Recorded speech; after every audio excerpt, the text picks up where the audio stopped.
Ladies and gentlemen of the jury, the prosecution is not going to get that man today. No, because I'm going to get him.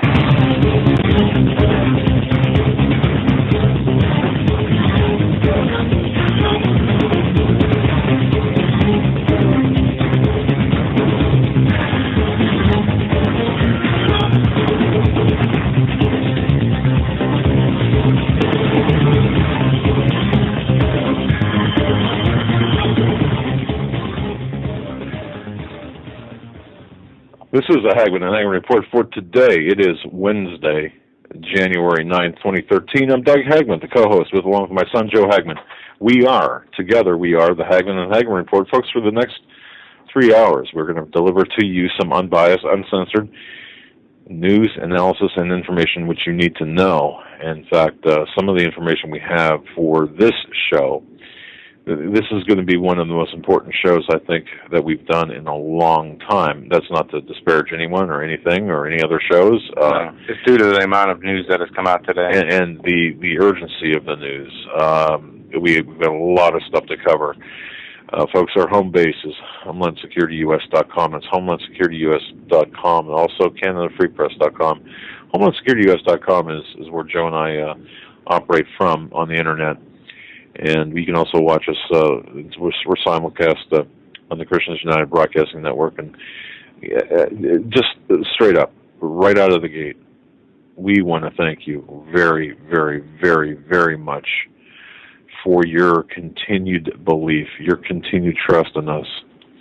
You know, never has your belief, your trust, your support, whether it's in prayers or today I opened the mail and I got a card from someone, and inside the card, I didn't tell you this show, there were two $1 bills. And this person wrote so eloquently that this is all they could do, and that their prayers were behind us. And you know, I'll tell you what, it was almost like somebody knocked me backwards when I opened that, because it wasn't the gesture, it just struck me. And we are in such perilous times right now, folks. We really are. You've got no idea. And right before, just as the music was playing, I received a call from one of my good friends, a great source, a great patriot to this country. We'll get into that here in a little bit. But, Joe, welcome. I'm glad to be here tonight. We got a lot of important news we have to get into. And I guess I'll just start by playing the first clip, the most important thing I saw today. Here's Joe Biden. If the president is going to act, or executive orders, executive action that can be taken. We haven't decided what that is yet, but we're compiling it all with help of the Attorney General and all the rest of the cabinet members, as well as legislative action we believe is required. So I appreciate you very much being here.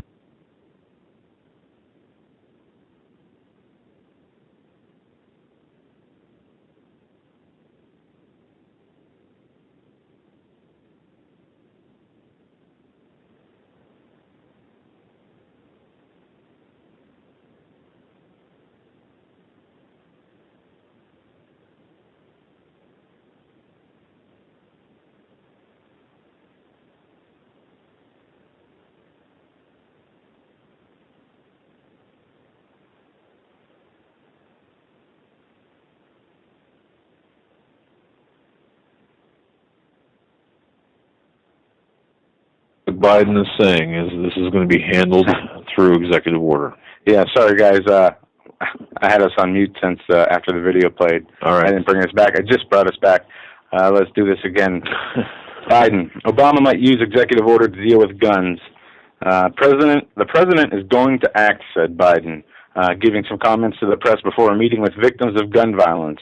There are executive orders, there's executive action that can be taken. We haven't decided what that is yet, but we're compiling it with all the help from the Attorney General and the rest of the cabinet members, as well as the legislative action that we believe is required. Biden said that this is a moral issue and that it is critically important that we act.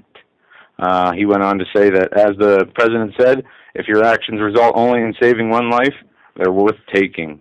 But I'm convinced we can affect the well-being of millions of Americans and take thousands of people out of harm's way if we act responsibly. Folks, if you're not troubled by what's going on right now, if there's not your spirit is not stirred deep inside you right now, I don't know what is. I don't know what will be. I don't know what will take your spirit from being troubled.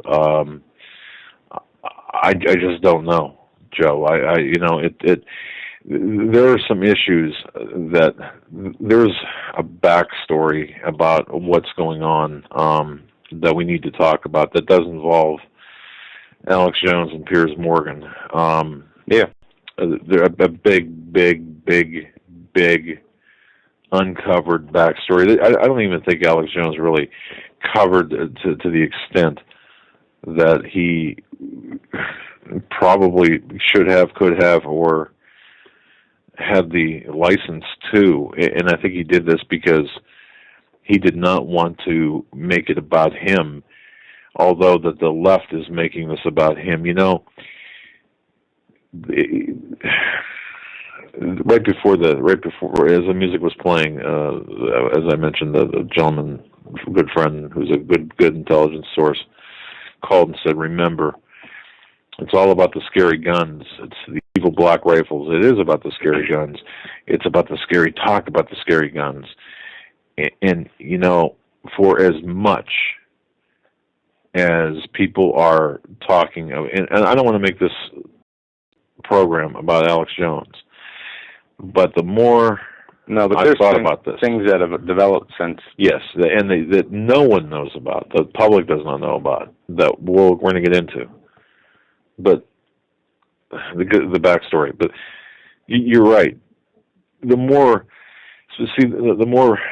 I find out about this, and the more I learn about this, the more troubled I am, and the more I realize that we are all in danger. The people that are talking out as we are, as Jones is, you can see the lines being divided. By the way, there are a number of different things taking place here, and I remember the closing call last night from, I think it was Jason, right? He called and said Alex didn't do any favors he did more to hurt the cause. And was that Jason? I don't want to put words in. Yeah, just at the very end, he said he wasn't sure because it came off bad in his opinion, and it made people, gun owners, he thought looked bad. And look, and Jason, I don't want to put words in your mouth, and I certainly don't want to hijack your intent, the intent of what you said. But that's kind of a summation. The last call of the last hour of the last show last night.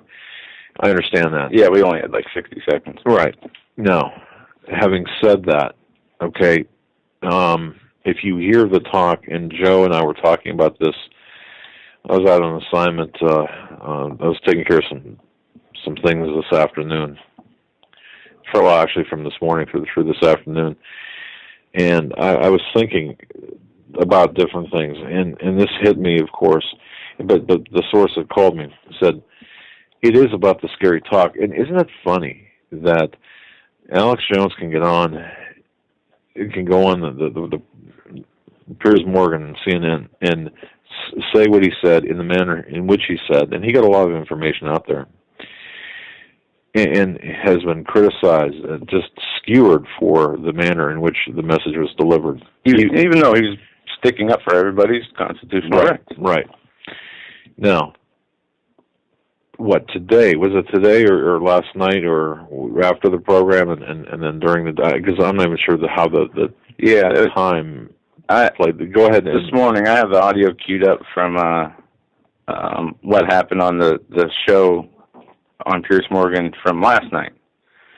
And we also have a reality check, Piers Morgan versus Alex Jones, the truth about gun homicide rates. Yeah, hold off on that one, though. And that's Ben Swan, and he really gives the real numbers, right. The real, and they're very accurate, and it's right on the money. And this is what should have been debated when Jones went on, but it wasn't. But there was a reason why Jones did what he did. I know this now, and I know this better now than I did yesterday. And I guess the other thing I'm saying to you is this: the frightening. And Joe had played some clips for me before showtime from Ed Schultz, for example. Yeah, that would put Alex Jones. That would make Alex Jones a little rant on Piers Morgan. It would be same thing. Yeah, exactly. But see, it's all about the scary talk now. It's all about. Isn't it interesting now how the entire conversation has turned from the situation with the weapons now to, okay, now it's Alex Jones, and it shouldn't be about Alex Jones. No, remember we had the show Don't Shoot the Messenger? Exactly, and this is what's taking place, but this is a deliberate, concerted effort on the part of the communists in this country to vilify, to vilify Alex Jones and people like him, and to talk in the manner in which he did about guns and about the 1776 and the Second Amendment. That's verboten. You should not talk about that. But to talk about, shooting, shooting his children, basically, and shooting him. Yeah. Here, I'll play the clip. Yeah, go ahead. Aaron Dykes here for Infowars.com. This gun control debate is reaching dangerous proportions. Last night, Alex Jones debated Piers Morgan on CNN. Tonight, all they can do is talk about the reaction, and on Piers Morgan's program, they talk about they hope Alex's children don't die. Now, Alex was sitting at home with his family and children. They were freaked out and terrorized by those comments, but their program went on to even more outrageous points. Buzz Bissinger, a sports columnist for the Daily Beast, chimed in and said that he thinks the only reason for a semi-automatic weapon is so that Piers Morgan could go in the ring and, quote, pop Alex Jones with that weapon. And then all the guests go on to laugh about it. I don't care what the justification is, that you are allowed in this country to own a semi-automatic weapon, much less a handgun. But what do you need a semi-automatic weapon for? The only reason I think you need it is, Pierce, challenge Alex Jones to a boxing match, show up with a semi-automatic that you got legally, and pop him. I'd love to see that. In uniform. I'll borrow my brother's uniform. Now, without a doubt, this was a veiled threat. But just imagine if Alex Jones or anyone else made these comments, they'd be arrested immediately, and yet here they are saying them with impunity. Remember, there's been threats against NRA board members, you name it, in the past. These authoritarians don't want peace. They want control, and they're showing it here. Get this out immediately. Signing off for Infowars.com. And there you have it. Panel Gloria Allred, I think it looks like, talking about challenging to a boxing match and then shoot him with the semi-automatic weapon. And then you hear the panel laugh as if it's funny. And these are the people saying that the guns are the problem. Exactly, and it's rather disconcerting to me to hear this. Now, let me, Alex Jones today, about 9 minutes into the program, to give you an idea of what this is about, at least from the perspective of my source within the Department of Homeland Security, I want you to take a listen to this clip. This is almost going to be like a background. This is not going to be fed through the computer feed. You're going to hear this through my microphone. This will be fun. Well, you know what? I think you should be able to hear it. Now, listen carefully. This is today on the Alex Jones program. And, folks, I want you to listen carefully to this. And then I'll explain something else as well afterwards. But here it is. Ladies and gentlemen, loud. The founder of SPS Russian, the biggest gun show in the world, not just on YouTube, about 100 million viewers on average a month, just on YouTube, biggest gun show in the world, was tied up at his offices, he's a gun manufacturer, and shot in the back of the head execution style. The biggest gun show in the world, the founder, dead.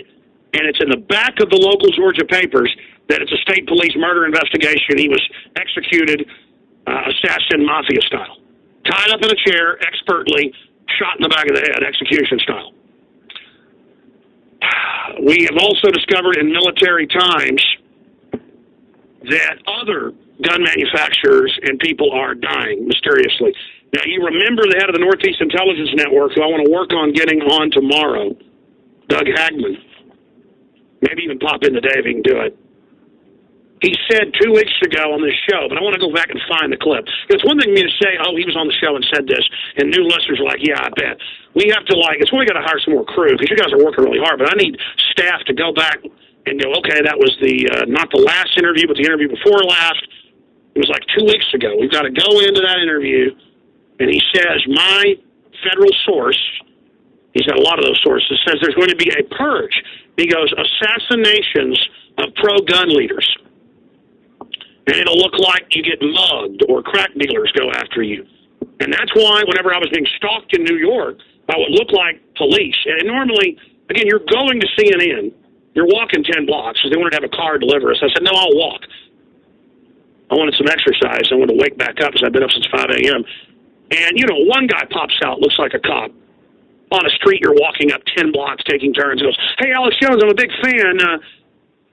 And you think, okay, that guy's a listener. But then it happens with another guy. Then you see other guys with the windbreakers and the obvious cop type. Once you've been around this 100 times, you know what it looks like. And I've been around Bloomberg a few times where he has like 15 detectives around him.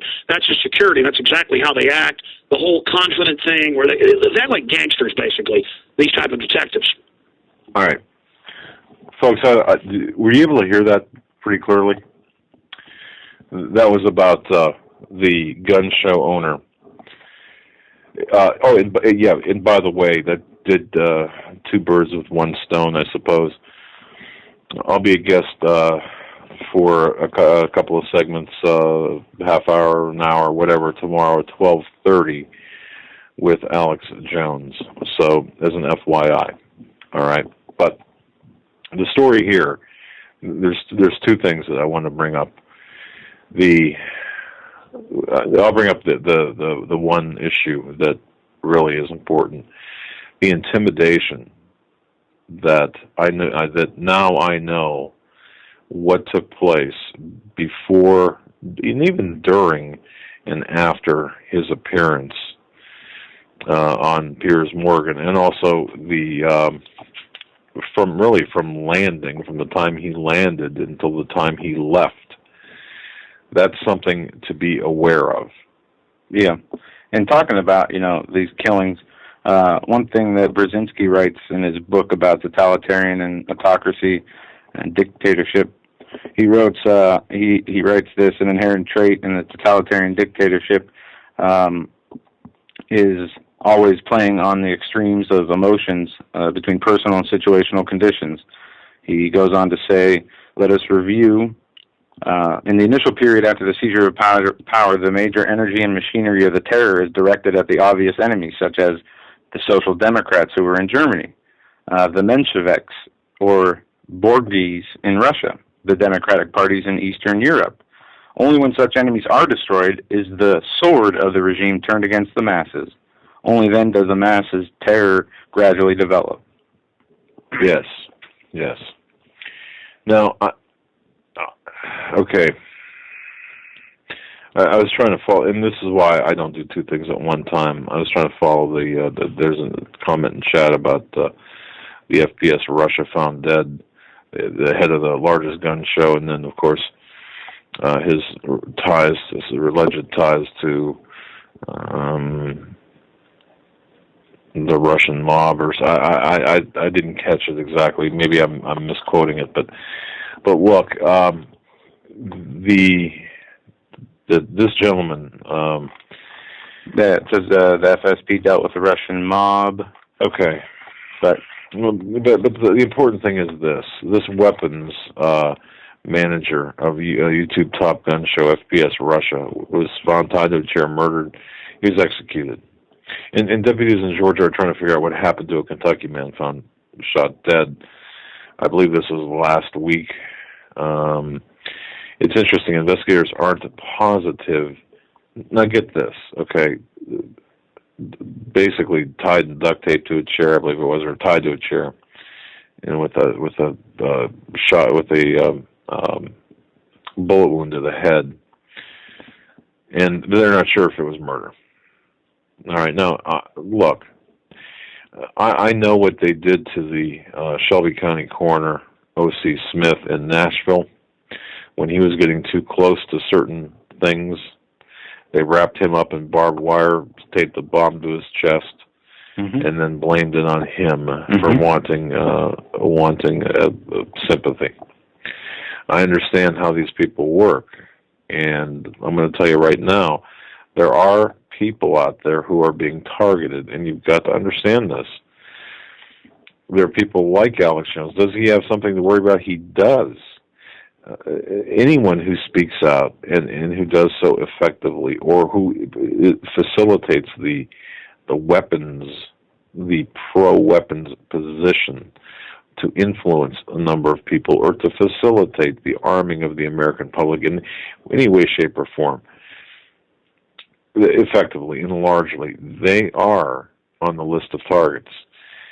And that's why, one of the reasons why Jones was extremely concerned, because knowing this in the back of your mind, it does happen, folks, where, you could be driving down the road and get stopped, and if they are looking for a reason to arrest you, and as much as it pains me to say this, it doesn't happen all the time, obviously, but if they're looking for a reason to shoot you, they will do that. Planting evidence. I mean, we're talking about an entirely different level of police, if you will, or not even police, but of mindset. It's not your county sheriff or deputy stopping you for a traffic stop, or your municipal township police officer stopping. This is something much more severe. And I was told back when I was on his show back on the 26th or 27th, or maybe both days, that things like this were going to start taking place, and I didn't even know until today that this Russian FPS Russia guy was found. Yeah, and there's another guy that was killed who worked with him, or in the same line of work with him, and was found dead in a mysterious car crash, from what I understand. All right. Also, so just be aware of the fact that I guess the big thing here is there's a lot of things going on behind the scenes. It's not about, the discussion should not be about Alex Jones. It should be about the evil talk associated with the guns. Every time you're being conditioned to think of these black semi-automatic weapons being evil devices, it's all about the conditioning with the words being used about the weapons. Well, let's go back to the founding fathers. George Mason said this. I asked, sir, what is the militia? It is the whole people. To disarm the people is the best and most effectual way to enslave them. George Washington said, when he was president, firearms stand next in importance to the Constitution itself. They are the American people's liberty, teeth, and keystone under independence.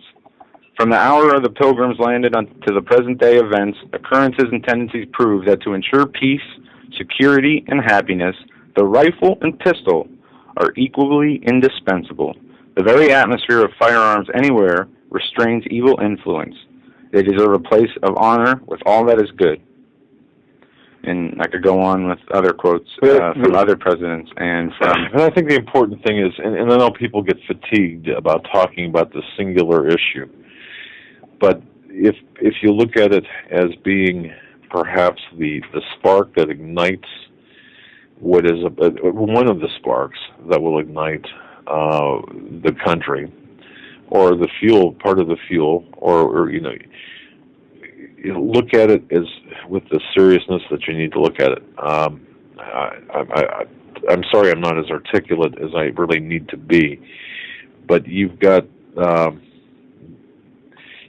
understand that they have ratcheted things up to levels that I really personally did not think it would be at this level at this point No. without another incident. And I was talking to somebody today or yesterday, and think of if Mitt Romney was elected.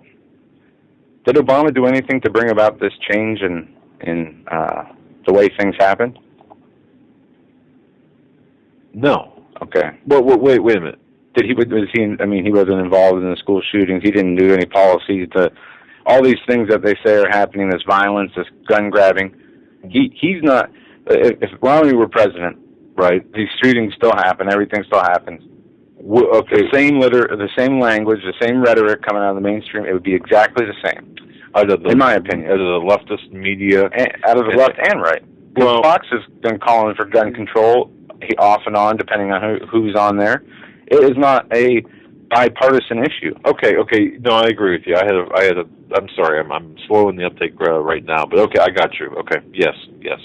So, go on. And we see, Governor Cuomo gave a speech today where he stated, you don't need an assault rifle with 10 bullets to kill a deer. In the same speech, he talked about legalizing marijuana for up to 15 grams while outlawing guns. And one of the comments on there said it best. And I talked with Keith Hansen today, and he didn't have a chance to come on tonight to voice his opinion about this, but he said he was very upset. He was bleeding through his head, and that what Cuomo was saying, he was talking about what Cuomo was saying, and how ridiculous it is. And once again, how many times you have to reiterate the fact that the guns are not here to protect or to hunt or sport shooting. Right. It is the best way, the only way to keep a free people and to defend against tyranny. Thomas Jefferson said, "Those who hammer their guns into plowshares will plow for those who do not." Yeah, I was looking for that quote, and I'm glad you mentioned that quote because that's exactly correct. And one of the issues, too, was we talk about on this show that the outlawing and banning registering and then registering your guns and then the subsequent confiscation or outlawing of the guns always leads to genocide. Mm-hmm. But the argument, there are certain arguments popping up, and they are deliberately, but they're deliberately put into place here. The arguments are, well, it didn't happen in England, it didn't happen in Australia. Yeah, it didn't lead to more gun violence in certain areas. No, I'm talking about the genocide factor. In other words, for example, Rwanda, China, all the communist countries, all the big things that happened in the 20th century. Yeah, from the Ottoman Empire through the Nazis. There's a lag time, okay? There is a lag time. It could be 5 years, could be 15 years, could be 25 years. It doesn't matter. There's always a lag time there, or there has been, or can be. In some, it's a very short period of time. Others, it's a longer period of time. Just because it hasn't happened yet does not mean it's not going to happen, given other circumstances. So don't fall for that argument. No. Just be very aware of this. But what scares me, or what frightens me at this point in terms of what's going to happen next, is the potential for Obama to exercise dictatorial powers to get this done. To create, to criminalize, or to somehow throttle the people's Second Amendment rights. This is the problem I've got. Do we have something on this? We have the Ben Swann clip where he gets into the statistics of not the genocide part, but the violent crime rate, the amount of violent crime per 100,000. Okay. Why don't we get into this, because folks, to show you the this is where the real debate is. This is where the real numbers are, and this will show you that how disingenuous. This will show you how disingenuous the Piers Morgan is, and how disconnected the media is giving the information. Yes, very, very good clip. And in fact, you'll have to find it on your own and then save it and copy these numbers down too. This is a reality check from Ben Swann. The truth about gun homicide rates. Over the past few weeks, the argument over gun control has raged, and among those demanding stricter gun laws is CNN host Piers Morgan. There's one particular stat that Morgan has been citing for weeks. In our commitment to balanced news, Ben investigates the truth behind it in Reality Check.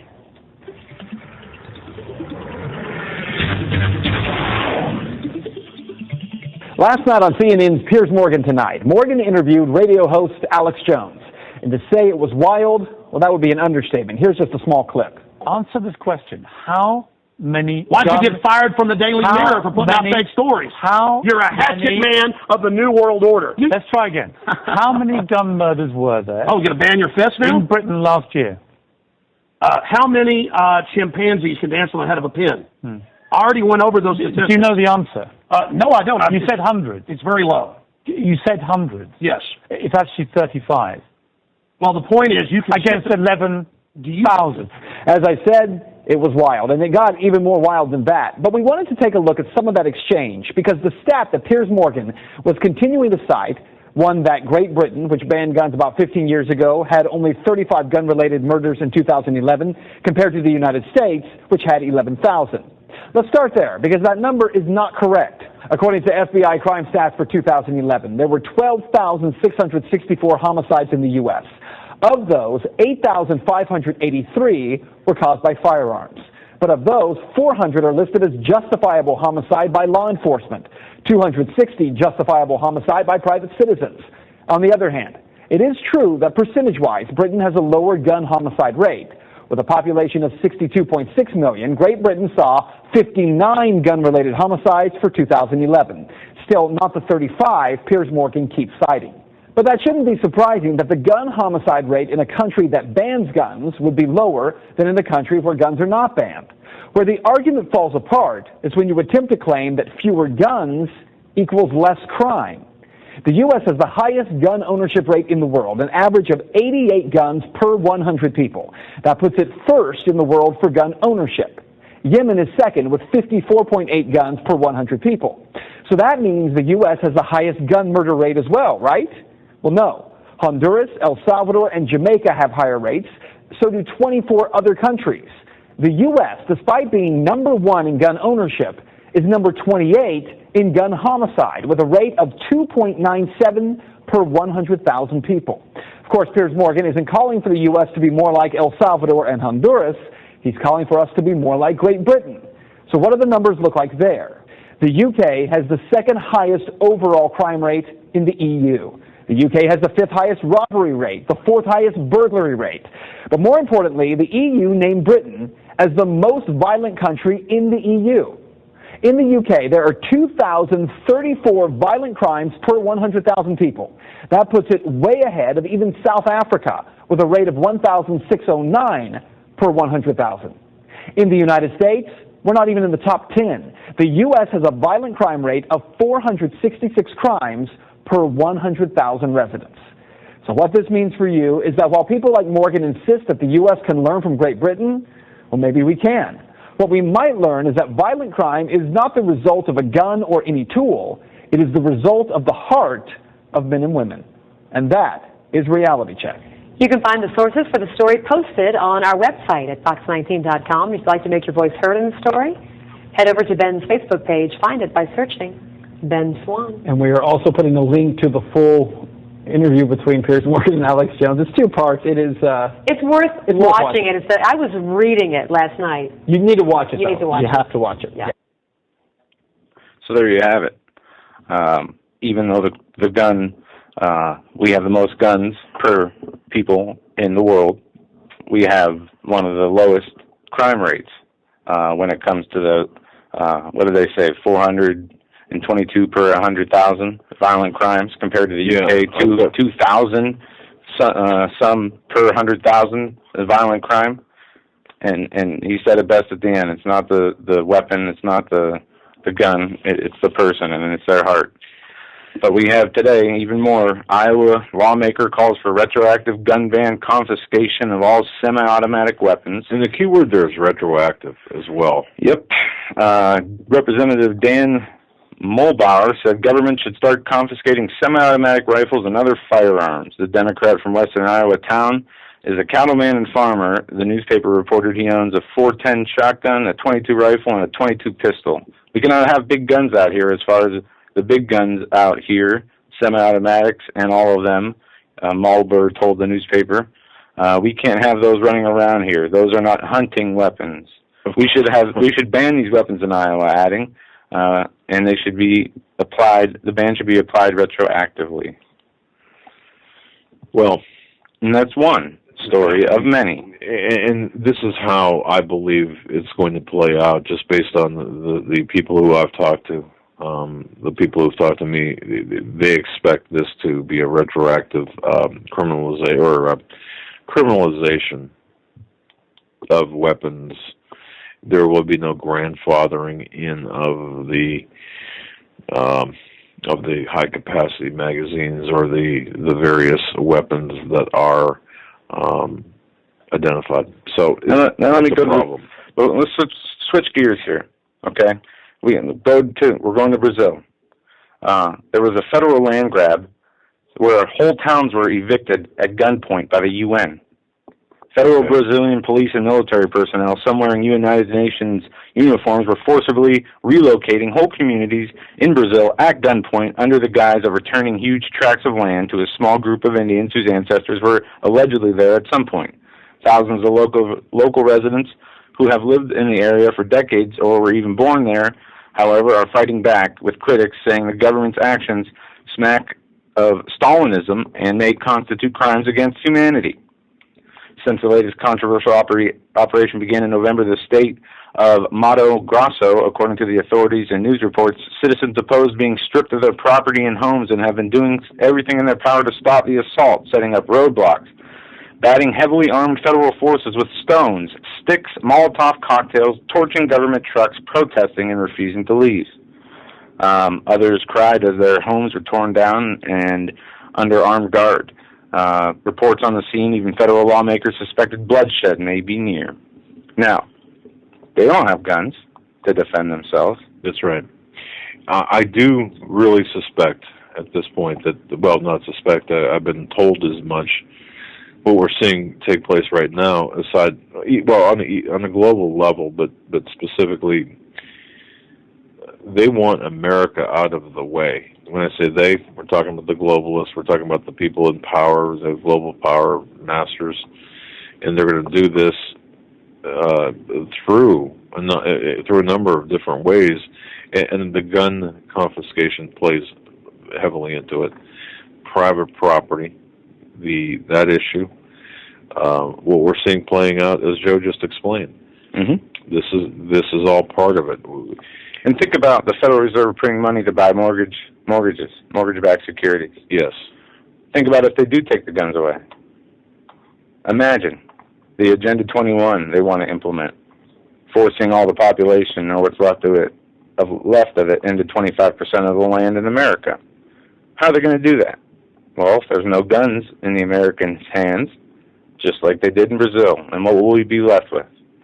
Whatever we can find to throw around. Not a very pleasant thought, to be sure. Yeah, it's everything. It appears, folks, everything is kind of ramping up. Yeah, you've got Biden now coming out with. We opened the show with his quote that, if necessary, Obama will take the initiative of executive orders. I mean, that's dictatorial powers. I find it interesting, too, when I did hear Alex Jones today, that the entire program, I did listen to the entire program. Unfortunately, I was not in a position to be able to call anybody. I'm not even sure why I mentioned that, other than the fact that Ron Paul was on. And Ron Paul was... He didn't answer. He was kind of cagey when it came to answering questions. I heard that part. He was. He was his wording. He chose his words very carefully, and bear in mind now he's not in office, so he chose his words carefully. And when Alex Jones asked at the last minute if he was right, if he was correct, that whether whether this would lead, the gun confiscation and criminalization and so on, would lead to a 1776 situation. Paul said, I don't know if I'd put it in those words. Once again, it's this movement, or this, as my good friend and source had said, it's all about the scary talk now. Everything's being refocused onto this scary talk, along with the evil, scary guns, scary-looking guns. But the issue is the issue is deeper. This is really a deep psychological operation. Yes, it is. That's taking place. An extremely sophisticated, well-planned, well-orchestrated, multi-dimensional chess game in semantics and also in deed and in action. Same thing, I guess. It almost seems like they want, and could be wrong, people to act first before they do anything. And they're doing this through these headlines, through their mainstream media outlets, their fourth estate, as they call it, the government-owned media. But we see in the headlines, panic, 1 million AR-15 magazines on back order. Ted Nugent unloads on a talk show. Utah town to encourage arming all households. Gun sales soar in Atlanta. And we see this reaction from their inaction. But I think perhaps one of the more important aspects of this as well, having this done at the federal level is one more instance of consolidation of power. Because once again, we can look at Germany. It was not the different states in Germany or areas in Germany. This is a federal consolidation of power that took place. It's the same way that it's going to play out here. It's a federal consolidation of power. And just like the income tax, just like the Federal Reserve, this is one step closer toward this centralization. That's what they're after. It's easier to control. It's easier to control 310 million people when it's one agency or a couple of agencies, and a couple of people ahead of those agencies, heading up those agencies. Isn't it easier to control the agenda that they're going after? Of course it is. When you've got 50 different states doing 50 different, the separation or the state power, states' rights, it's not so easy to corrupt. Right. It's about centralization of power. That's right. That's why they use education as a tool of indoctrination. That's why they have passed these sweeping laws as NDAA, the freedom of speech zones. They're arresting people who videotape. They are doing things that they have never done before at a pace they've never done before. But when it comes to the weapons, there's a lot of talk about legislation and executive orders, but we've yet to see something from these. Right. Now let me back up toward the beginning of the show, and I apologize for the discontinuity of my presentation, but it's kind of a tough thing to for me to wrap my brain around. When I was on when I did the interview back on the 27th, I believe it was, or it was last month or the month before. I guess it was in November, or even October. I'm not even sure when, or I don't know when it was. I had said that, according to my source, maybe it was December. I had said that the objective here was to marginalize, and I believe I might have even used the word purge, or maybe that word came from Alex. I'm not sure. But the higher the people, there are lines of division being drawn right now in this country, and you can see it. You can see the lines forming. and you have to realize what's taking place. This is not a passive or a unintended consequence of the discussion. This is the actual directing of the discussion. This is the actual directing of the agenda. So, for example, you've got this Glenn Beck versus Alex Jones. You've got this whoever else versus Alex Jones. You have people in the alternative media fighting each other over the way they present their information when their messages are supposed to be the same. Right. This is not what we're seeing right now is not an unintended consequence. This is by design, and that, folks, is what we really need to understand.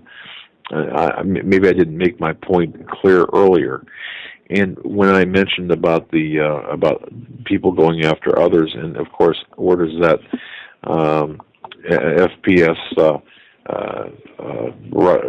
Russia gun show? FPS Russia gun show gentleman that was murdered, where does that fit in? Well, you're going to see people being marginalized both in the media, on social networking, on blogs, but you're also going to see a more nefarious and a more ugly and a very real situation, as I mentioned earlier, about people who will be victims of this type of activity.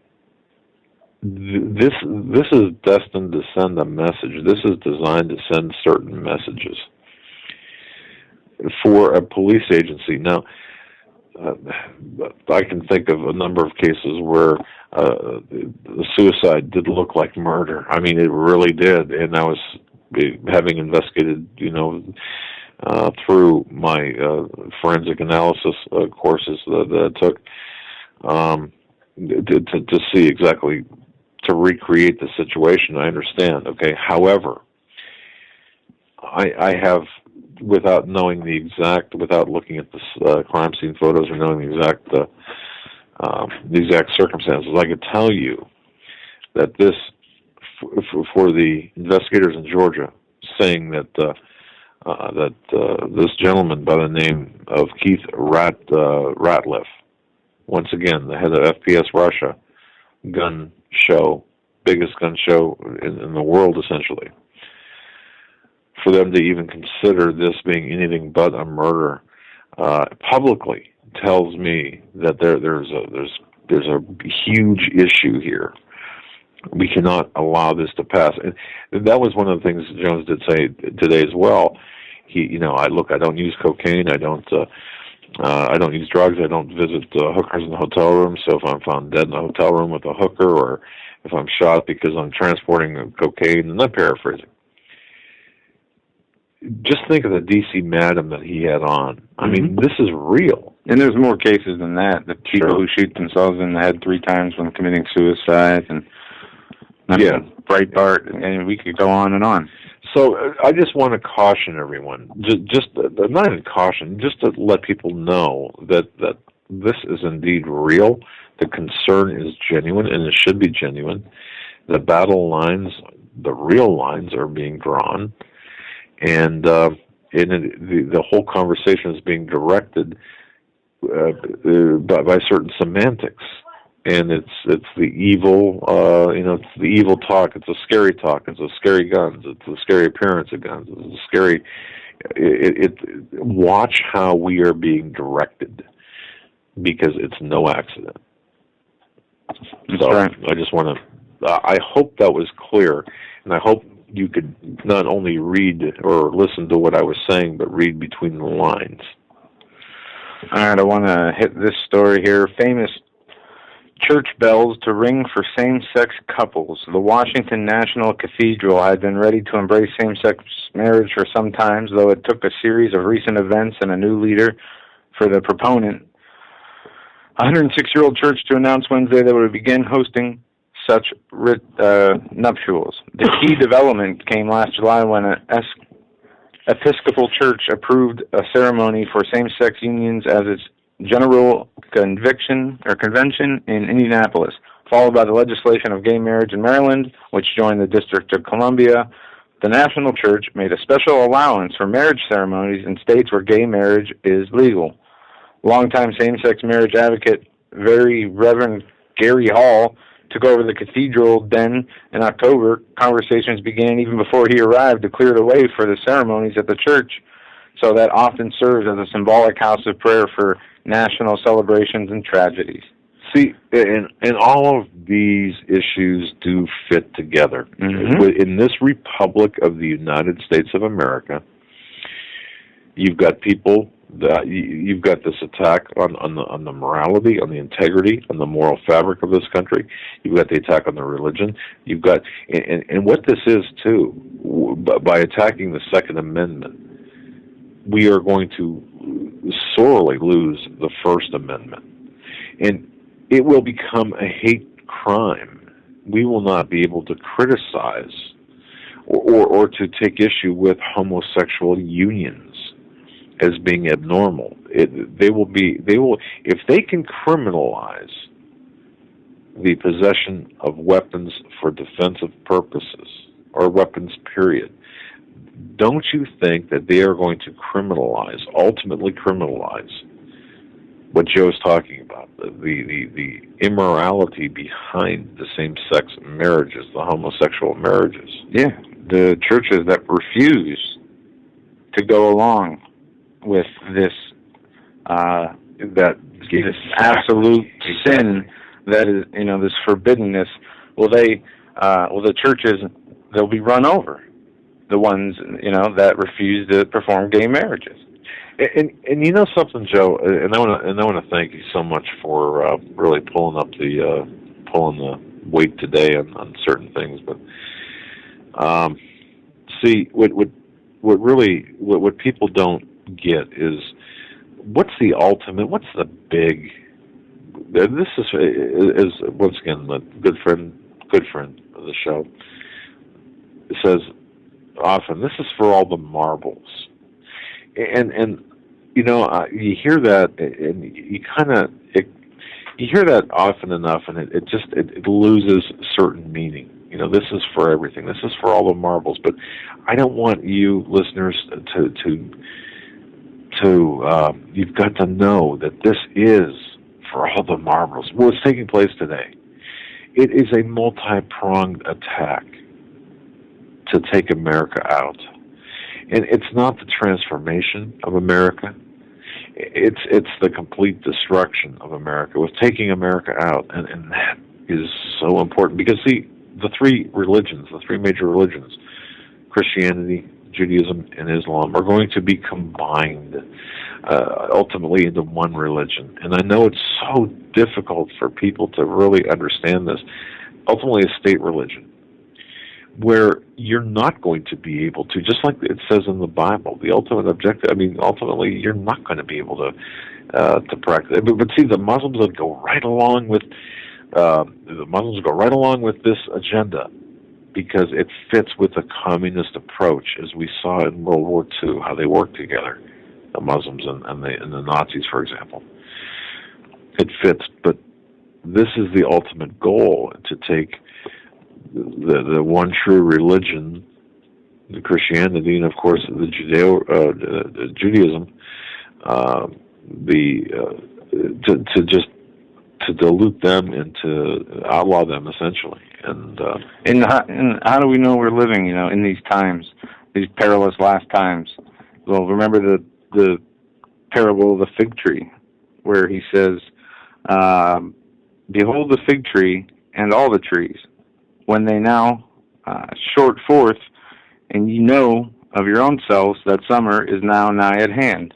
That's from Luke, but the one from Matthew is more descriptive, where it talks about when you see the fig trees blossoming and blooming, you know that the season of summer is near. Also, when you see the things happening, the abominations in the church, the way the people are acting, the beginnings of sorrows, also know that that will be the time, the season of which we live in. and we should rejoice in that as Christians, as Bible-believing Christians. We should absolutely rejoice in that. I think, but we also have the responsibility, and to quote again the source, to play our zone, because listening to this, being who you are as you listen to this broadcast, and I'll bet you a great majority of people listening to this broadcast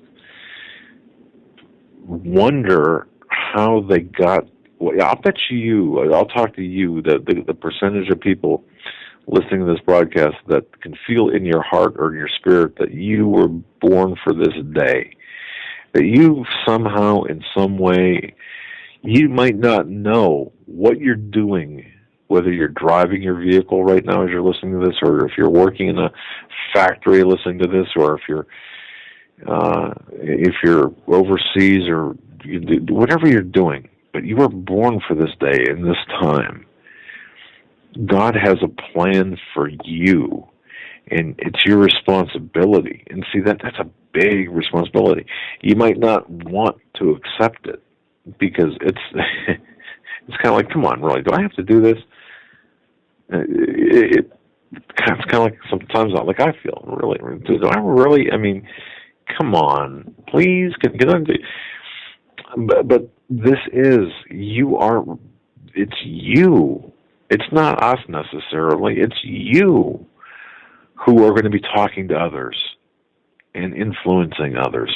And that is so important, because if you touch other people's lives, the ripple effect, the butterfly effect, if you will, 1,000, 10,000 times over, 1,000,000 times over. How great is that? And that's what we have to.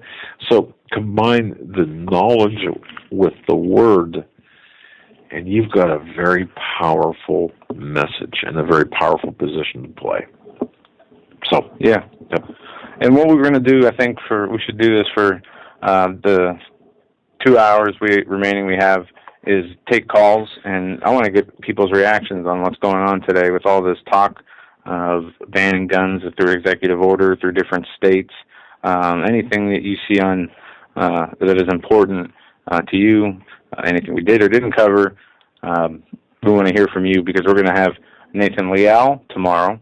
That's right. Then on Friday, we are going to have Steve Quayle with his Insider. Yeah, so that's right. Friday, we're probably not going to be taking any calls. I don't see us taking any calls. And I talked to Nathan Leal for the sake of program continuity, we're not going to be taking any calls. His preference is to lay out the evidence, kind of like a witness to a jury, you being the jury, and then let you decide. So for both of those programs, if in fact you have specific questions you want to ask, you can send them to either Joe or I. Just click on our email addresses on the front page, or click on our names on the front page of our website, HomelandSecurityUS.com, and we will make sure that the questions are incorporated to the appropriate person and accordingly. And then Sunday, we're going to have Steve Quayle and Tom Horn. Right. For a special program. Both Friday and Sunday will be from 9 to midnight Eastern Time. You're not going to want to miss those shows.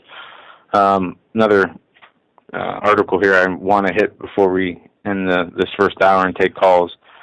There's a minimum of 40 children paralyzed after a new meningitis vaccine was given. On December 20th, 2012, a vaccination tragedy hit a small village of Guerrero located in northern Chad, Africa. According to the newspaper La Vox, out of 500 children who received the new meningitis vaccine, it's called MEN-AFRI vac. At least 40 of them between the ages of 7 and 18 have become paralyzed. Those children are also suffering from hallucinations and convulsions. Since this report, the true extent of this tragedy is coming to light, as the parents of the vaccinated children have reportedly yet more injuries. The authorities in the area are shaken as citizens set fire to sanitary administration vehicles in a demonstration and a frustration and anger at their government neglect. And listen to who is behind this company. It's not going to surprise you. The World Health Organization and the Bill and Melinda Gates Foundation. And we all know that Bill and Melinda Gates are huge Eugenics. Huge advocates for eugenics and for population control. You cannot make this stuff up. No, it's absolutely ridiculous. There's even a story I saw on the flu outbreak that people are saying is really bad. The one person died from the flu who got the flu shot. I think there's been 18 confirmed deaths, but they are turning ambulances away and creating the state of fear you would expect when flu season comes around. Right. And is that, Joe, is that every year people die from the flu. Right. This is not an outbreak of some disease, okay? Right. It's not out of control. If there was some strand of flu that they couldn't treat and was spreading, I would say that would be a cause for major concern. Right. That's not what we're seeing. But the flu, they're saying hospital goers are warned to wear masks to avoid the flu. Tents are being set up, ambulances turned away, and they are turning this into for the effect of getting people to get vaccinated, are turning this into a huge media issue. And it is sad that people die from the flu, but it does happen. It's always happened. Vaccines never, in all the times vaccines have been around, has there ever been a year nobody died from the flu? No. Nobody died from the flu or from the vaccine? From the flu. I mean, it doesn't matter. True. People who get vaccines or don't get vaccines, both of them are dying from the flu. Correct. Yes. So what's the point? Correct. Anyway. I agree. No, and that's a good point. Wow. Okay. With that, we're going to go to break. We're going to take your calls at 661-244-9839 for the rest of the 2 hours we have, because we won't be taking calls until Monday. So give us a call and tell us what you think about today's news, anything you have, anything we've covered. It's your chance.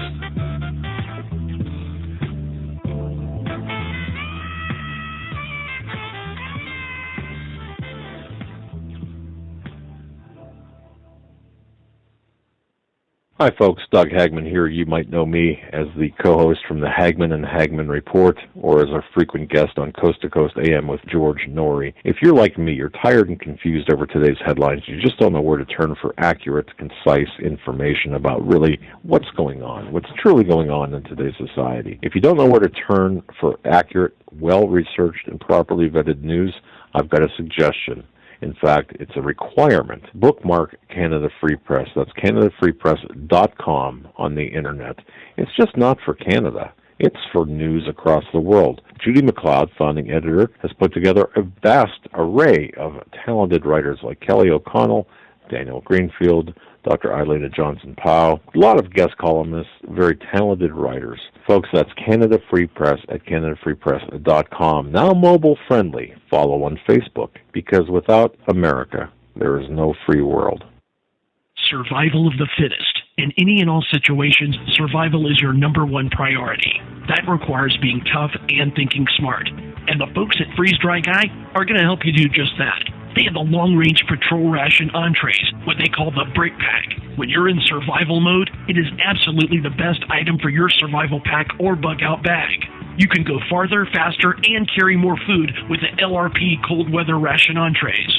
Not only do these long-lasting, durable entrees help sustain you or your family through the harshest environment or situation, they are by far the most delicious of their kind. No contest. With a variety of tasty entrees, you can't beat the LRP Brick Packs. Let Freeze Dry Guy help you in your survival situations. Go to freezedryguy.com. That's freezedryguy.com. Or call 866-404-3663. That's 866-404-FOOD. You better wake up fast and listen to this, America. The Obama campaign has launched attack squads disguised as truth teams dedicated to intimidating and silencing all political dissent carried over the internet that criticizes the Marxist Obama. Truth squads specifically focused on covering up Obama's endless trail of lies, corruption, and subversion, and using the Gestapo power of our own government to police and censor the internet and shut down websites that dare to carry the real truth about Obama's Marxist coup. Remember the names of these Gestapo-style agencies that work right there in your neighborhood. KeepingHisWord.com, KeepingGOPHonest.com, and AttackWatch.com. KGB, SS, and Gestapo-style police-state gangster organizations that work to silence the important voices of patriot dissent, some of which have already been shut down by Obama's orders. Adolf Hitler would have been proud. We're the 21st century Tea Party patriots.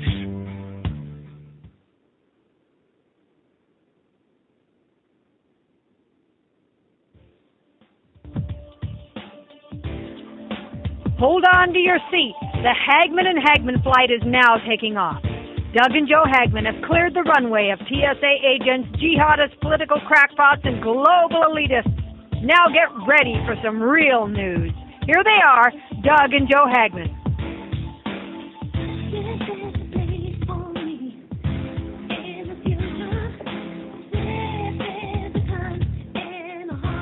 Hey, welcome back, folks. You're listening to the Hagmann and Hagmann Report. This is a live broadcast. It is January 9th, 2013. It's a Wednesday. Just to let you know, on Thursday, tomorrow, Nathan Leal talking about the inauguration of Barack Hussein Obama and the significance of that in the larger sense from a different perspective, shall we say, from a globalist perspective, from a very interesting. It's a program tomorrow you're not going to want to miss, and then Friday 9 to midnight, new time, different time. We're going to be delayed by an hour, so it's going to be from 9 to midnight. Steve Quayle and his Financial Insider, which is rescheduled from last Sunday. We do pray and hope that we're able to get that broadcast off and without a hitch. And then Sunday, Tom Horn. And I just want to mention, yesterday I had the pleasure of being on with Rick Wiles on his program. It was a good interview. You can find that at truenews.com. That's TRUNEWS, True News without the E.com. And then tomorrow at 12:30 Eastern. I'm 99% sure. I mean, the only thing I haven't received is exactly the mode of whether it's going to be video, Skype, or a video interview or not. But I'll be on with Alex Jones tomorrow at 12:30 Eastern Time.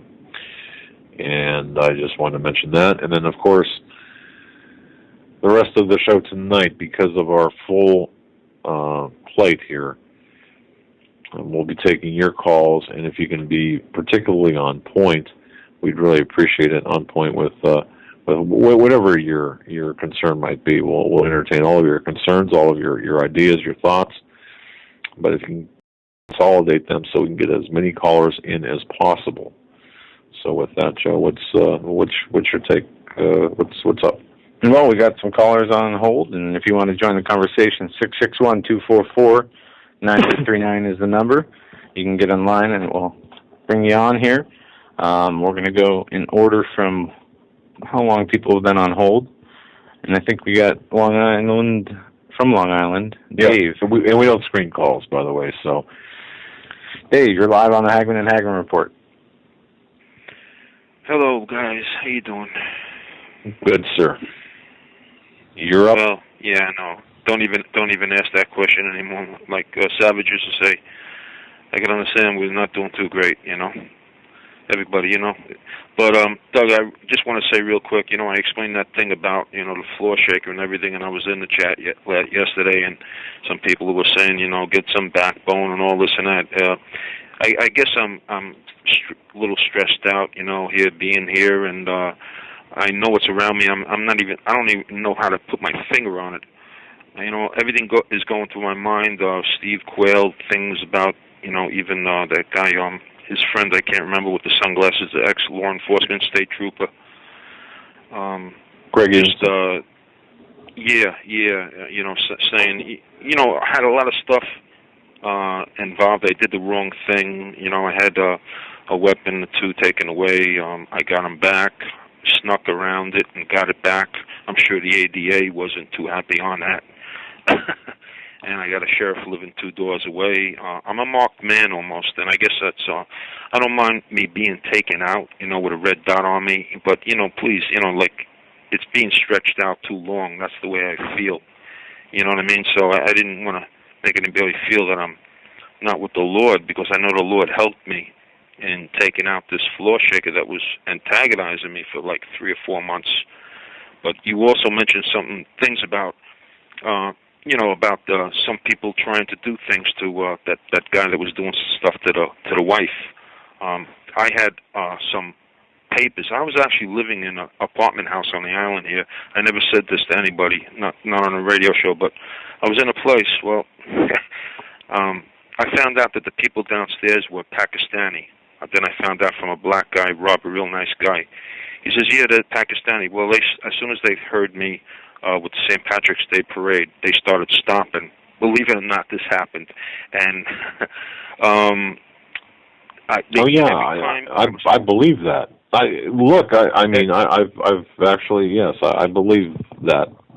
It's unbelievable what I'm going through. I've been in 4 different complexes on this island, and the first one was in Hampton Bays, and I had a girl, I believe, upstairs throwing little stones at my truck because she heard me listening to Savage back in '05, my pro-life stance and stuff like that. Then I go to another place. I had a maintenance guy, smash my door, I believe. I can't prove it. I believe... I actually believe that he actually came in. I didn't have any security devices at that time, but I do now. Came in and actually did just bent a little piece of my front iron sight. I straightened it back with with something. I got it back, but I knew that this thing was hit right there, and I saw the mark, and I says, that wasn't like that when I bought it. So I had a lot of stuff done to me. I can't even think now, but what I'm trying to get at, I had papers. I had Muslim girls where the husband threw battery acid in their faces, and I think I got it from Atlas Shrugs or Jihad Watch. And right. I printed it out in color, and it was all these little pictures, but very defined, of the girls where the Islamic threw things in their face. Well, after this stuff was going on in there, I was bold. I started playing all Christian hymns. I started saying there's only one God but Jesus Christ. I started saying Allah is not a God. There was actually 5 Pakistani families in there. I got robbed. When I found that out, he said they work in 7-Eleven across the street, and they all live. Yeah, Dave. Joe and I witnessed this very activity in Buffalo, New York, where there was an Islamic concern took over Islamic concern took over actually a Catholic church with their approval in the houses nearby, and some of the holdouts within the neighborhood. Honest to goodness, we actually heard the dueling, and people might think that this is absolutely crazy and made up, but the dueling Christian music versus Muslim, I don't want to say the call to prayer, but the Muslim music, if you will.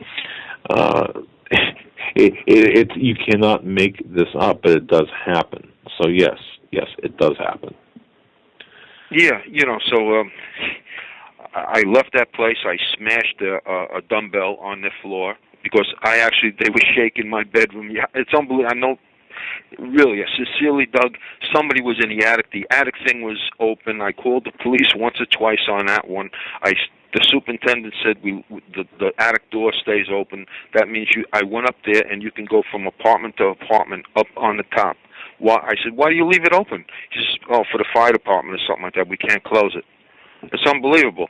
So I just smashed it down on the way. I just figured it was a young kid from 7-Eleven harassing me again, and I just smashed it on the floor, and the super came over and he said that you knocked the ceiling down from them underneath, and it was hanging on the thing. And so then I got an eviction notice, and I was grateful for it. I left, and I was going up to put my stuff in storage. I was going to look for another place, and that's when I think I mentioned to you some time ago, I saw the Crown Vic as as soon as I went in the storage place, I saw the Crown Vic. I said, "Up, these guys are cops." I go over to them. I park my vehicle. I go over to them. "You guys on the job?" "Yeah." So I said, so I had a lot of interaction, and it's almost like I'm a marked man. And as far as living here, those people might have been out, the woman and whoever, the two young people or whatever, but the people around here all know that I'm a gun enthusiast. They know I go to the range. I got the sheriff 2 doors away. This guy is jacked like unbelievable. It's a 55 and older community. He's not too really nice. He was on my tail one time. It was almost like I felt like he was trying to intimidate me when he first came in this place. He came in 2 weeks after I was here. It was very ironical on that. So I'm having a lot of interaction. Not so much now, but there was a lot of interaction with law enforcement and stuff like that. So I guess I'm just a little stressed out with all this that's going on right now. So I don't want anybody to think I don't have. You're gonna have to look, Dave. You're gonna have to really settle down, because people are like rubber bands. You can only stretch them so far. Right? You're gonna have to pray a little bit and back off. Don't be so aggressive. Don't go looking for trouble. I'm not aggressive anymore, Doug. Okay. I'm not aggressive anymore. But I've I'm not. Nothing's happening to me now. The floor shaking has stopped. Everything is cool. But I know that the people still don't like my stance. Like I had one girl. They must listen to what I say. And she came over to me some time ago, and she goes that basically she was saying that God isn't the way that He was back in Sodom and Gomorrah. God is He's changed according to the people. The way the people have changed. And there's a lot of, and she's a Catholic, I would say, there's a lot of Catholics and there's a lot of Christians that buy into this crap, that God has changed because the people have changed. And I don't go for that. He doesn't change. No. No, God does not change. So I'm sort of like a little outcast here among the people here. They call themselves Christians, but to me, I don't call them Christians. Well, be proud of I'm not like it. Well, one thing, Dave, a word of advice I can offer you is you don't have to worry about what other people think of you. You don't have to worry about what other people think your beliefs mean. As long as you are all right with Jesus, that's the only thing you need to be worried about. And only need to be worried about what He thinks of you. And don't let your spirit be troubled over the physical. Feel like I don't want to go down without fighting. You know what I mean? I don't want to get. I don't want to be handcuffed and taken away without even having a fight. You know what I mean? Who does? But yeah. I just want to say this: if you don't hear from me, if in case I make a move within the next couple of days, and you don't hear from me in 2 or 3 weeks, then you know that something happened to me. All right, that's all I'd like to say. And we'll keep all for everything that. We'll keep tabs on you. Yeah, we've got your number. We can give you more ways than one, my friend. We'll keep tabs on you. All right, buddy. Okay. You take it easy. God bless. God bless everybody. All right, that's Dave from Long Island. We know. Frequent caller, having troubles lately and getting them taken care of, hopefully. We're going to go to Donna next. Donna, you're live on the Hagmann and Hagmann Report. God bless you guys for your show. I look forward to it every evening. It's my only solace. I hate to say I live alone. Pretty pathetic, I know. However, I was listening to your show last night, and I thought of Jeremiah, the book of Jeremiah. And then I don't know why, I just kind of felt it in my heart when Jeremiah was trying to warn the people of Israel to turn back to God. And at some point, then it was just surrender to Babylon. Because they were being, at one point it was, repent, and then the next thing was surrender. You're going to be invaded, basically. I also thought, I don't know if you guys know it, or maybe I heard it from you, the 40th anniversary of abortions is coming up this month. Yes. So when it was made legal. 40 is kind of a big number in the Bible. They wander for 40 years. I don't know if that's significant, but it is coming up, and it kind of, just kind of thought about that. Also, God doesn't change. God means what He says and says what He means. So for the previous caller, Dave, right. I think he's correct. And Alex Jones, I knew that had to come up. I watched it on YouTube, which I want you to know I had to do this on my Kindle, which is not, I just bought this Kindle, and it's not easy. I had to watch you guys. I finally figured it out a little bit. My computer, don't know what's going on with it. Just got it fixed 2 or 3 months ago when I was in California.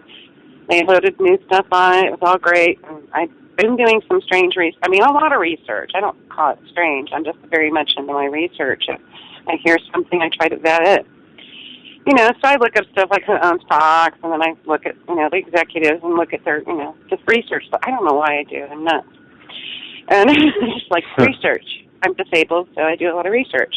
And then it just went out, and the guy, I called him. We're still trying to figure out whether it was a hardware thing or software, and I don't know. Okay. I'm serious, but I shall keep you abreast of my computer. Anyway, Well, I'm on the Kindle. And Alex Jones, I'm really sorry that I know Pierce Morgan pushed his buttons. I know he did. He's a odd little man. I'm not sure if he's odd. Well, odd. I don't know if he's big, tall. I don't know. However, he is annoying. And and I also went back and watched previous episodes with Jesse Ventura. I don't know if you've seen that Jesse Ventura did, I could call it debate, where he was on Pierce Morgan's show, and yes, he did a really good job. And yes, he did. I mean, he did. He did a great job. But you know, he was a former governor. He has that kind of experience that sometimes you can see on his face that he was angry. I could tell by the look on his face he was annoyed, angry, but whatever. But he had that experience of being governor and, you know, being under the microscope kind of thing, and people questioning you, and I think that's a difficult position for anybody to be in. I would want to choke Pierce Morgan, but that's why I'm not being interviewed by Pierce Morgan. And but I do think that, judging by, like, my mother went and looked at, I guess they were showing clips of it. And, of course, I've been trying to educate my family because my sister's spending a lot of money on a degree that she's going to have a house payment by the time she's done. And I'm like, what are you going to do with this? And there's no jobs. You know, you're going to graduate in 2016, and there's going to be no jobs. Well, guess what? If she goes to work for the government, they expunge her loan. And her degree is in behavioral sciences. So, you know what kind of job you can get with that. And I asked her a pivotal question, and this was the question. I said, the type of degree you have, you could do real good with it. You could help people, or you could do a lot of harm. Well, what is the point? And I said, well, what if you were put in a position, say you had to get a government job, and your job is to come in and break somebody like me. This person's a Christian. We can't seem to get her to give up her thinking. We want you to go in and make her stop, whatever that takes, whatever. You'd be put in a moral position to break somebody down, to do harm. Would you do it? She's like, oh, no. But it's easy to say that, but it's hard to say you won't. If you're put in a position where all of a sudden your loans are forgiven, you've got a paying job, and now you're asked to do certain immoral things, like nurses that have to do these. I'm sorry I'm on this abortion thing. And I hope there's Muslims listening, because Muslims need to know this is going to affect them too. Their daughters are going to run down and be able to get the same thing that Christians and any other religious person of any religion, whatever. It's going to affect them. I don't know if they know that, but it is, the new abortion laws. And I'm just really upset about it. I feel very guilty, because at one time I was liberal and I voted for the right to choose. But now that I'm a Christian, I feel incredibly guilty about the fact that I voted that way. But now my eyes are open, and I see it for what it is. And as far as the guns go, I honestly don't know what they're going to do. And you had made, earlier you had said, you know, it's just, and I had made the same point to my Jehovah's Witness that came to my door, because they're against guns. And I kept saying, I don't own a gun, but you can't take away that right, because once you start taking and picking and chipping away, like you whittle wood, eventually there's nothing left. People have got to understand the direct correlation between the First and Second Amendments. You take away the first, you lose. I mean, you take away the second, you lose all other amendments. But our founding fathers delineated these rights, beginning with the first, followed by the second, and the first and second are linked. They cannot be separated. We lose the Second Amendment, the first is going to go right with it. Just that. Which will have the same hate laws as Europe. That's and correct. then we won't be having this discussion because it'll all have to be politically correct and dumbed down, and it's really pathetic and sad. And I don't know what point I was trying to make. I was trying to make a whole bunch of points because my mind was kind of too much coffee today, I guess. Blame it on the coffee. It happened. Yeah, okay, guys, I really appreciate your show, Hey. and I do support it, and I'm going to keep supporting you as long as I can. And we thank could you. you please address how Agenda 21 is going to affect somebody like me who doesn't have a mortgage? Like, I own my house, so I don't know how are they going to, if you don't could own address your house. that. You don't own your house. Oh, I don't? No. You mean I have a You pay title, tax. right? You pay tax. If you stop paying that property tax, they take your house away, right? Oh, I see. Okay, thank you. Thank you, Joe. I just wondered, wait a minute, I don't have the house payment thing, but I do have to pay the taxes. Forget it. I pay lots and lots of taxes. So, okay. I get it. but nonetheless, you're still. I mean, look, I've got my, I got a home and mortgages. So I mean, I plus property taxes. So I understand, and I understand how this is. But Agenda 21, that's just a component of the global governance, and that's a program by itself. In fact, we'll be getting into the nuances of Agenda 21. One of the greatest writers about, in fact, Canada Free Press. If you just go to CanadaFreePress.com and type in the search box Agenda 21, you'll find just a wealth of information. So many great writers talking about Agenda 21, and they explain how things will play out. Henry Lamb was a great.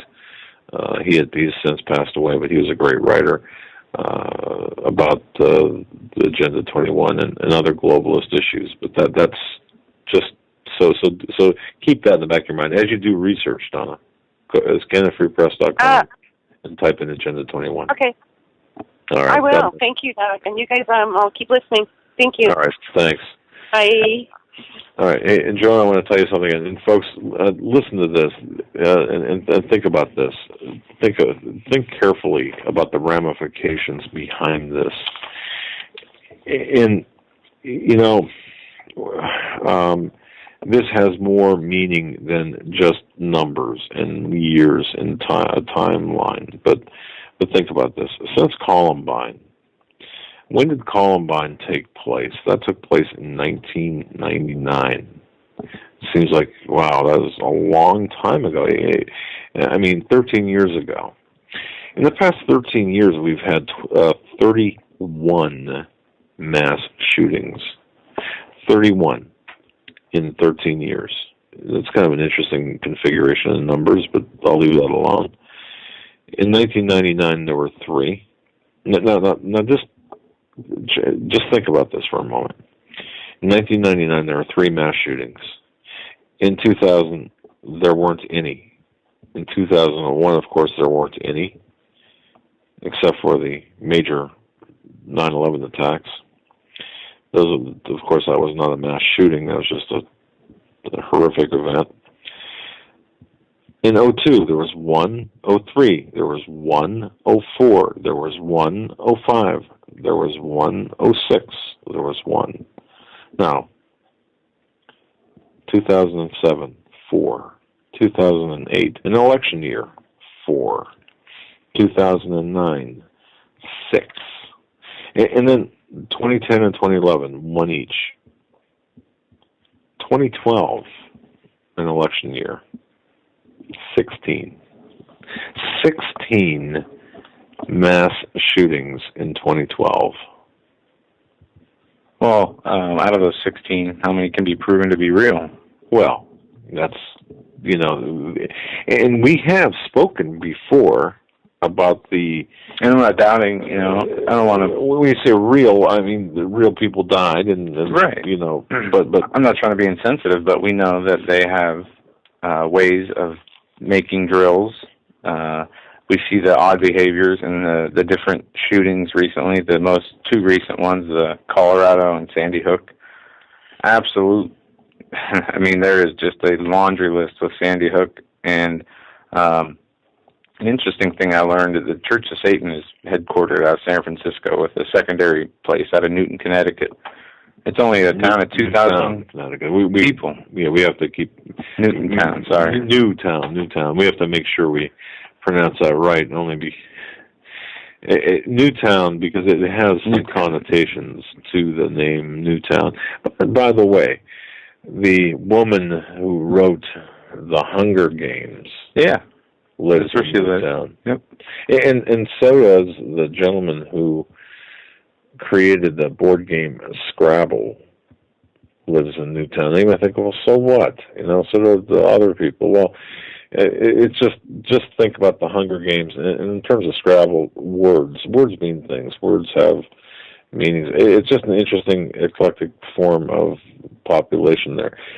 Just try to think outside the box. When I mentioned the 31 mass shootings in 13 years, you just think about that, and also think about 16 of those mass shootings taking place in 2012. It's incrediable. And then add on to the fact of that they have a Department of Homeland Security funds a thing called the Crisis Actor, crisisactors.org, where they stage these events without the knowledge of the people in malls and schools. I read an article yesterday where they spooked students and teachers doing the mass shooting drill inside of a school. Did the same thing in a mall. They were doing crisis acting on the day of the shooting in different parts of the country. Yeah. But the one thing that bothers me, where's any evidence? Where's a shell casing? Where's anything other than the picture of a gun in all the cars around the school? Where is the other brother and the father of the perpetrator and who killed the mother? Where are those two at? Where are, and in different videos you see the families laughing, and the scene looks staged from beginning to end. And like I said, wasn't there. I didn't see it for myself. I only know what I see that is shown to us. But they don't even show the video of the kid they said that did it, who showed up a day before and started an altercation. You have conflicting reports that the mom was found dead in the school, and she was a teacher, and no, she was found dead in her home, and she had no affiliation with the school. I mean, the list goes on. And does so with the Aurora shooting, does so with the Gifford shooting, with the judge, and different weird things happening there. I don't know what's going on. Obviously, something's wrong. How many times have we seen the planes fly into the Twin Towers? It's obviously not a matter of showing the public or not wanting to show the public the gore, as they said in the Osama bin Laden case. Well, we can't release pictures when they conveniently buried him at sea before announcing to the world that they caught him after he has been hiding in a cave with cancer for the last 12 years. I mean, the whole theater, the staging in theater, is part of this. You mentioned it's interesting, staging in theater. Did you know that the Aurora shooter, and think about this, we're going into the weeds here a little bit, but that's okay.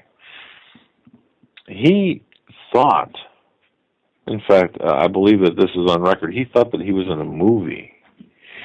He had mentioned something about thinking that he was in the movie. His reality was blurred. With respect to, well, even if you go back to Oklahoma City, recall that explosion at the Murrah building. How many children? That was took out a daycare center, and now we have, of course, the Newtown shooting.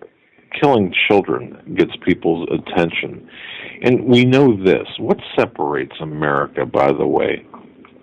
What separates the United States from other countries? There's two factors. One is our religious freedom, and the second is our right to bear arms. We know that America must crash. We know, if you want to go back and if you want to entertain the thoughts of the globalists, the people who want to transform this world into one world government, whether it's George Bush or George Soros, it doesn't matter. You're looking at the fact that America must crash. America must crash and then be reborn, and think of the myth of the phoenix, the rebirth of the phoenix, and that is exactly what's taking place. America, through the economic, the dollar, the attack on the dollar, America must crash and then be reborn. We're coming apart at the seams. But I found it rather interesting. You know, isn't it interesting, too, that you had, with this latest shooting, Queen Elizabeth II commenting on a shooting? They're above that. Royalty is above making any comments of a political nature. So you automatically know that there's something different about this.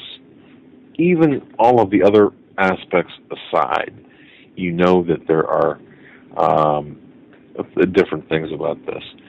The other thing, too, the nihilists. We're just seeing an unleashing of nihilists here in this country. There's a war on people, a war taking place. These shooters we are the victims in this, and we're going to be further victimized by the removal or by the banning, by the confiscation, by the criminalization, whatever you want to call it, or whatever does happen, of our weapons of defense. That's what I just wanted to say. All right, let's go back to the calls. So we got lots of people on hold. We're going to go to area code 812. You're live on the Hagmann and Hagmann Report. Hey, Doug and Joe, I just first want to say thanks for all the work that you all do. I know you're putting your necks on the line to bring this information forward, but I really respect the humility that you bring. It just really shines through. Your honesty, I just want to thank you for that. You take such extremely complex subjects, you do your research, and you lay it out in a structured manner that, you know, even someone simple-minded like me can understand. And it's a hard thing for folks to wake up. As you first start to go down the rabbit hole, you're just in disbelief that anything like this can be happening. So the way that you're presenting this material, I just want to say thank you for doing that, because you're doing such a wonderful service and opening a lot of eyes. The reason that I called was on the Alex Jones thing. It's been on my mind for a while, even before this thing that happened with Piers Morgan. I've been a listener of Alex Jones for a long time, and you know, he's led me to folks like Gail Talente and Webster Tarpley, lots of places where I've been able to gather additional information to help me understand what's truly going on in the world around us. But one of the things that really bothered me back in the fall, when I started to kind of question a little bit, I don't know so much motives or whatnot, but when Steve Quayle was on the program, and Steve was talking about the Russian troops in the country, once Steve was off the program, Alex was really quick to poo-poo that whole idea, and he just didn't see how, you know, Russian troops would be used in that manner. But since then, you know, that's kind of part of his theme now, that when law enforcement won't do the work that the globalists, you know, ask them to do, that it'll be the foreign troops that come in and do the dirty work. And the similar thing happened, Doug, when you were on, I think, the very first time, and when you were releasing the information from your insider back in the fall initially about, you know, how they're driving us towards this whole civil war. You know, it was another situation when you finished on the program with him, he was, you know, almost talked down to the fact that, you know, well, I don't need an insider because, you know, I know this information because I've read their documents. And knowing the work that you do and listening to Steve for so many years, it moved in my spirit for me just to kind of be on the watch, I guess, for some of the things that he does. So that brings me to the whole Piers Morgan thing. All right. You know, I know the work that you all do, putting yourselves out there, I know that, you know, you're in the crosshairs. Alex knows that. Alex talks about it a lot on the air. So, you know, I understand the amount of stress that he had to have been under as he walked into this, you know, den of vipers, as I like to call it. But what I guess I'm having a really hard time understanding is that knowing that he's walking into such a progressive and liberal town, and what CNN conveys, and the way that they skew the whole gun control argument, I was nervous before the program even started, and I had high hopes that maybe it would turn out different than it did. But when I told a colleague when I went to work the next day, I really felt like Alex just gave them the ammunition that they needed, and that is exactly what Piers Morgan called into Politico the next day to do an interview. One of his statements was, Alex is one of the best advertisements for gun control that we could have ever asked for. Right. So given the platform that he has, I'm armchair quarterbacking, yes, but I haven't put myself in the position that Alex has gotten to be, a leader in the alternative media. And with all the strides it seems like have been being made in recent time with alternative media and people starting to look more towards it because of just the nonsense and the theater that Joe talks about that goes on in the mainstream, there's a huge responsibility there to understand, what message you're putting out there. And it almost felt like that there was like a spirit of confusion that had just come over him, and he just completely, lost touch of the fact that it was a gun debate, and there were these things that took me years to understand when it comes to, 9/11 as an inside job and Building 7 and all these things he blurted out in just such short little. Nobody is going to understand what he was talking about, but only see that he was just raving. And I guess that's all I have to say about that. I was really upset, given the platform that he had and the direction that could have gone.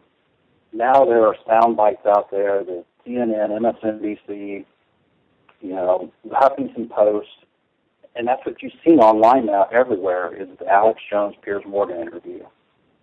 The Second Amendment, out the window. It was the raving lunatic Alex Jones taking on Piers Morgan, and that's what the conversation has become. I just find that unfortunate. Thank you for all the work you do. Yeah. Thanks for your call. It is unfortunate that they say that, but that's not the case. It's not his fault. But no, I understand what this caller's saying because I felt the same way too, and I talked to Keith Hansen, you did too, and we know how he feels. It's like, boy, he couldn't. And Jason last night, Alex is like Exhibit A for the gun ban, or for the reason behind or not gun ban, for the reason behind the stricter gun controls and. But he's not. Look at him. He's a lunatic. Is he the one running around committing mass shootings or mass fake shootings? Right. And he's sticking up for the rights of every person, and the people are tearing him down because of the way he did it. And I think that's wrong. I don't know, personally, all the details of the man's life. I never talked to him before. I don't know. And people have different opinions, and that's fine. I know that he was wound up tighter than a $2 watch, before, during, and even after that interview. Caller, look, I understand where you're coming from because I too feel that if it would have been me, boy, I would have handled that a little bit differently. But then again, I was not in that arena. I wasn't in that hot seat at the time. I don't know. And you're dealing with what happened. A foreign government plant feeding his audience to disarm every single day how bad guns are. Guns are so terrible. Oh, the crime rate in Britain is so much lower because we don't have guns. Like you said in the interview, if you don't like the guns, then go back to where you don't have them. Yeah. And then this bothers me because I wanted to get this. The petition from the White House to deport Piers Morgan. Magically, the White House responded to it right after. We got free speech. Okay. They say White House rejects petition to deport Piers Morgan, but that's not all. There's another article, and I'm trying to find it. They are wrong, and the Daily Caller has this article. The White House is wrong. First Amendment does not protect Piers Morgan from deportation, and I'll explain exactly why and give you the case law, and I'll just go right to it. In 1972, there was a case, clandestine versus Mandel, and they said, your opinion is protected, but your presence in the U.S. is not. So your right for your free speech is protected, but your right to be here is not. And this was linked to transcripts from a 72 U.S. Supreme Court ruling that the U.S. Attorney General's refusal to allow a foreign journalist into the United States did not violate the First Amendment. The case resulted from the Nixon administration. Attorney General Richard Clandestine's refusal to grant to grant temporary non-immigration visa to Marxist Belgian journalist Ernest Mandel. So what they say here is that the White House press secretary Jay Carney issued a factually incorrect response Wednesday to the White House petition to deport British-born CNN host Piers Morgan, wrongly claiming that who has launched repeated televised attacks on the Second Amendment is protected from deportation by the First Amendment. Now, that's completely constitutionally false. Right. President Obama believes that the Second Amendment guarantees an individual right to bear arms. However, the Constitution not only guarantees an individual right to bear arms, but it also enshrines the freedom of speech and the freedom of the press, fundamental principles that are essential to our democracy, Carney wrote. And how fitting that he says the president defends the Americans' Second Amendment individual right to bear arms, at the same time working on an executive order to take them away from you at the same exact time and day that this article comes out. It's just theater. And Paul, are you still there, or are you? No, he's okay. Well, what we're seeing here, look, and I'm not going to I'm certainly not going to apologize for Alex Jones. I'm not going to criticize him, nor am I going to really comment further on how he handled himself during that interview. Like I said, it's a whole different world being in that hot seat, and you have no idea what happened before, or even within seconds or minutes before. They're just saying, go shoot them. Right. And they're laughing about it. Right. The same people that are, protectors of life and want to ban guns for the sake of humanity. The ones who have turned, abortion into just a sacrifice to the Illuminati times a million. It's no more pro-life or pro-choice. It's anti-choice, they call it now. Planned Parenthood spent $5 billion or $500 billion of the tax dollars of the American people funding an abortion every 94 seconds in this country.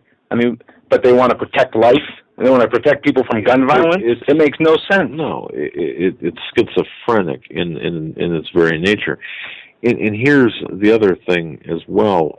As you mentioned, you've got this talk from the progressive left media that's protected. And they're saying, well, go ahead and shoot them, even in jest, like you said before. And I could tell you, when you have young children, it's my understanding Alex has young children, and of course, saying, well, I hope he never gets a call, and where one of his children has been shot, and to have that child hear that. Or bear witness to that on television. That's extremely traumatic. Yet, it's okay for them to say that in their eyes, but it's not okay for Jones to get up there and say, you try to take your guns away, it's going to be 1776 all over again, or what I'm paraphrasing, of course. But see, and isn't it funny? People talk about being angry. People are angry that we are in this position, that this government and this progressive mindset has pushed us into this adversarial relationship. You don't ever want, whether it's business or whether it's personal, who wants an adversarial relationship? You don't want that. I mean, unless you're looking for drama in your life, and if that's the case, God help you. Well, if you're talking to people like Piers Morgan, I'd pray for him, but I don't know if I could stand there and talk to him without raising my voice or my hand. But see, the very people, and this is what I find somewhat hypocritical, and just think about this, because I find it hypocritical that we are in such, right now, this is the moment, the game-changing moment, the hinge moment, when every American should be angry. They should be very angry at what our government is doing. They should be very angry at the fact that they are forcing us to pay for abortions. They should be very angry that we have to have this discussion when we could be having discussion about puppy dogs and kittens. I'm being facetious there. But do you know what I mean? That we are being forced into a position by this mindset of this element of this government that has percolated below the surface. I got an email 2 or 3 days ago from someone who said, "Oh, you're crazy, Bill Ayers and Bernadine Dorn. They've got nothing to do with anything. They've been relegated to the dustbins of history." No. That mindset that was active as the very people back in the 1960s. These are the very people who are running this country here today. People need to understand this. So you're doggone right. We have the right to be angry. Now, when you have, but see, it's one thing to be angry behind a keyboard and the veil of anonymity provided to you by the internet. But how many of you angry keyboard warriors will get out, will push away from your desk, and to go up on national television and say, "Yeah, you go ahead and you try to do this, pal. Yeah, bud. You try to do this, and you will have 1776 on your hands again." See, a lot of people, that's what's in their hearts, in their minds, and that's what they are angry because we have been pushed into this position. So don't tell me just because of the delivery, the message was slaughtered in that respect. I understand all angles of the argument. And if anybody looks at one person and says, "Well, because he was looked crazy, it made gun owners look bad," that's them. They're stereotyping people. Yeah, and look, you understand it. I understand it. We all understand it. We're all big people here listening to this. But there is a time for anger, righteous indignation, righteous anger. And those of you listening who are not righteously angered by what the position our government has placed us in, then I have to say you haven't been paying attention, because we have the right, and I would even dare say the duty, to be angry at the people who have forced us into this position, to be angry at the Bloombergs who say, "You know what, you only get 16 ounces of soda in that's the only thing you're allowed to buy." They've got their fingers, their hands, their fists down our throats and into our lives and into every part of our society. And how far? And if you're not angry at the TSA for fondling and sexually assaulting your mother, your wife, your daughter, yourself, and you're a guy standing there and saying, "Well, it's for the sake of security." Okay, I cannot think of a more, and if you're a proud metrosexual, whatever that means, then you know what? You don't have the guts. I dare say, if you stand there and you would watch someone sexually assault, because that, by definition, that's what it is. See, that's the thing. The anger in this country, the level of anger, and don't tell me that it doesn't exist, because you go to gun shops, there's not only anger, but there's fear.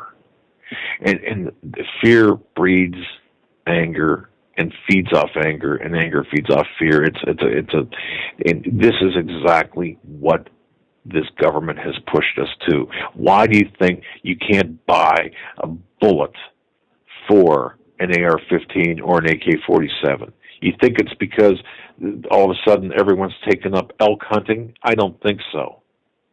It's because they know, and we know as Christians, and we know as humans, we know as intellectual beings in our hearts and in our minds, that there is something bad coming down the pike. And it's because of this of the leaders that we put in there. And you know, and how many of you on a Sunday morning or whatever, you're watching television, you're watching the Sunday morning news programs, or whenever you're watching the news programs, and you see Speaker Bonnier up there folding like a cheap lawn chair with respect to the debt. Oh, okay, and you're not angry. Oh, you are angry. Yet you've got the audacity. You have got the audacity to say, well, no, you know, gee, I would be a little bit more, I'd have more decorum. Well, perhaps. Maybe the decorum should have been there. You know, maybe. But you know what? It is what it is. It's not about Alex Jones. It's not about Doug Hagmann. It's not about Joe Hagmann. It's not about John Smith. It's not even about Piers Morgan.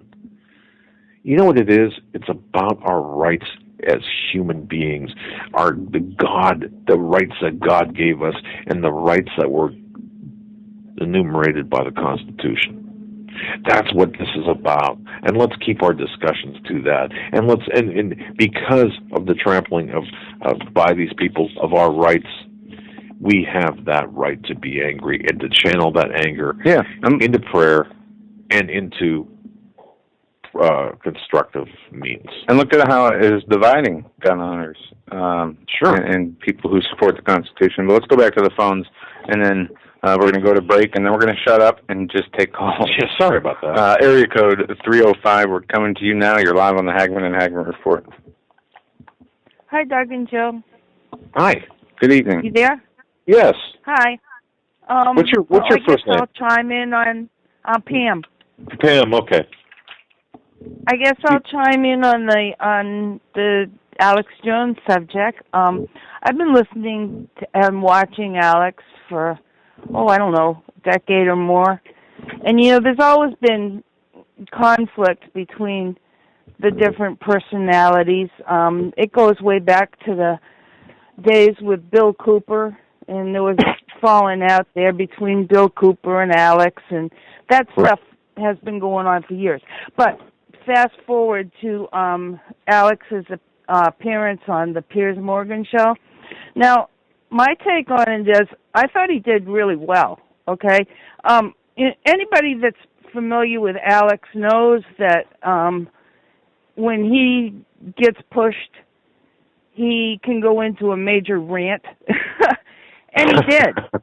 But what he did in the short time he was on there was he shined a light on that nest of vipers. And he got out information on a major network that nobody else has ever been able to do. Okay? I've heard that. Yeah, I've heard that argument made, and I agree with that. Yeah. Mm-hmm. And he panicked them so much that they kicked him out of there, and he didn't even get to do the sit down with the little Lucy lawyer there, Alan Dershowitz. And anybody that even looks at him has to know that he's demonic. And what he did was he shined the light on them. And I'll tell you what, people that I know have really seen the light now, okay?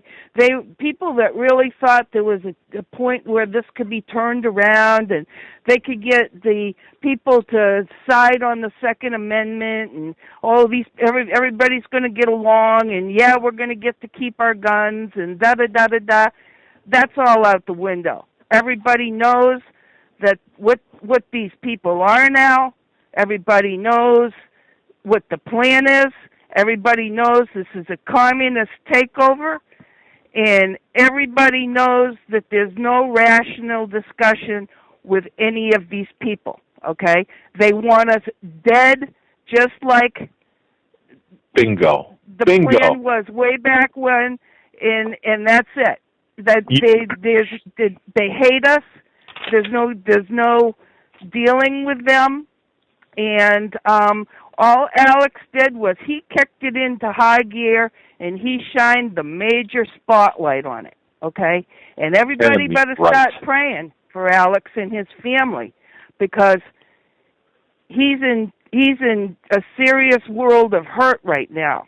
And anybody like Steve Quayle and Hawk and you guys and anybody that's putting it out there is in serious danger, and we better get on our knees and start praying for everybody instead of nitpicking and saying, well, maybe he could have done it, in a better manner like Jesse did or who did or Larry Pratt did or whatever. Alex did what he does, and he just went into high gear. He realized what was going on, and he just got as much information out there as he could, and that's it. Pam, I love you. Pam, thank you. I don't know how long you've been listening, but God bless you. You have said, you have encapsulated you've done a great job in conveying that point. Okay. Thank you. Thanks for the call, Pam. Love you too. We're up against the break. Praying for everybody. Everybody Indeed. Pray for everybody else. We're going to hit our knees tonight. Amen. Yeah, we're going to go to break here, but one thing I do find surprising, and I put it in the chat room, we're getting more calls about him than we are an executive order with a gun grab. We need to get, it's not about any one person here, it's about the agenda. We need to focus on the agenda. Exactly. But it concerns me that people are more concerned with how he was portrayed than Obama and the vice president today announcing they're going to do something through executive order to confiscate or ban guns. Exactly. Joe, you hit it.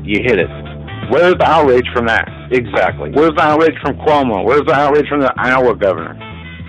Look at Drudge right now. The right of the people that keep and bear arms shall not be infringed. Hi, folks. Doug Hagmann here. You might know me as the co-host from the Hagmann and Hagmann Report, or as a frequent guest on Coast to Coast AM with George Norrie. If you're like me, you're tired and confused over today's headlines. You just don't know where to turn for accurate, concise information about really what's going on, what's truly going on in today's society. If you don't know where to turn for accurate, well-researched, and properly vetted news, I've got a suggestion. In fact, it's a requirement. Bookmark Canada Free Press. That's CanadaFreePress.com on the Internet.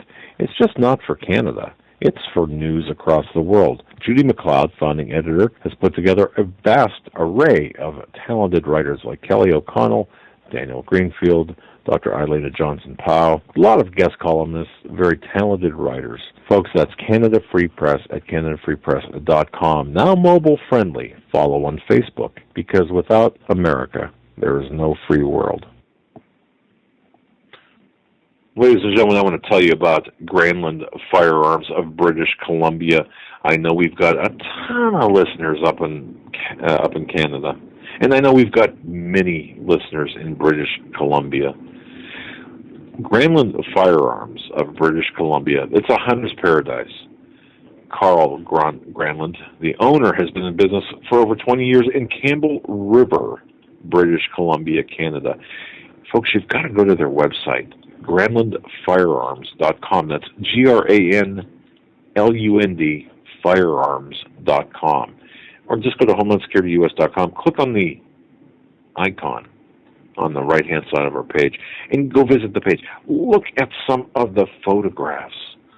What a beautiful array of photographs. But even more importantly, look at the inventory that they have. They provide all kinds of supplies, gears for hunters, including new and used rifles, shotguns, all kinds of brands. I mean, Ruger, Mossberg, Marlin, Browning, Weatherby, Remington, and so on. They've got a full line of pellet guns, ammunition, reloading supplies, clothing, scopes, binoculars, anything that the hunter might need. And you know what? I would visit Canada. If I were a hunter going on a hunting trip, that's where I'd go. I'd be going up there in the Pacific Northwest, British Columbia, in that area. And I'll tell you, the first person I'd grab a hold of, or even before I went, I'd be talking to Carl Grunland. Carl and his wife are great people. They know what they're talking about. They've been in business for a long time. And even more importantly, by supporting Granland Firearms, you know what? The Granlands are plugged into what's taking place in America and all across the world. They know They know what's going on. You could get your firearms or supplies from a dealer down the road or in another city. Sometimes they just, they don't care. But these people care. They're like family. They're great people. Just go to HomelandSecurityUS.com. Click on the icon or the small ad there for GrandlandFirearms.com. Pay the website a visit. Sign their guest book. Tell them you heard this on the Hagmann and Hagmann Report. And if you have any needs, especially if you're in Canada, and especially if you're in British Columbia, give them a call. And by the way, they've got there's a book, I'll tell you. It's called Treed Beyond the River, 2nd edition. It contains new stories and photographs, pictures. Holy cow, it's about cougar hunting on Vancouver Island. It's by Carl Granlund. You've got to take a look at this book. I'm telling you, it's a fantastic book. And on the link to the book, there is a picture, just an incredible picture of a cougar. Now, I'm a city boy. I've never really seen a cougar except on this website. You got to visit. That's GrandlandFirearms.com, GrandlandFirearms.com. Tell them Doug and Joe sent you.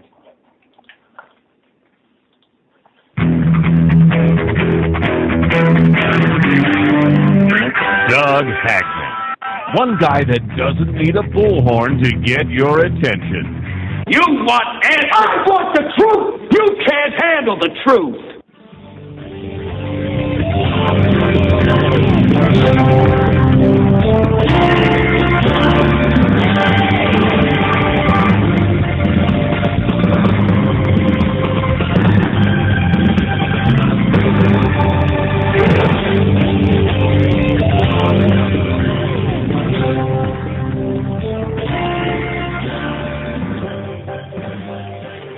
And welcome back, ladies and gentlemen, to our third and final hour of this Wednesday, January 9th, 2013 show. We're going to go right to your phone calls, and we're going to go to area code 406 first, then go to Chad, then Sheila.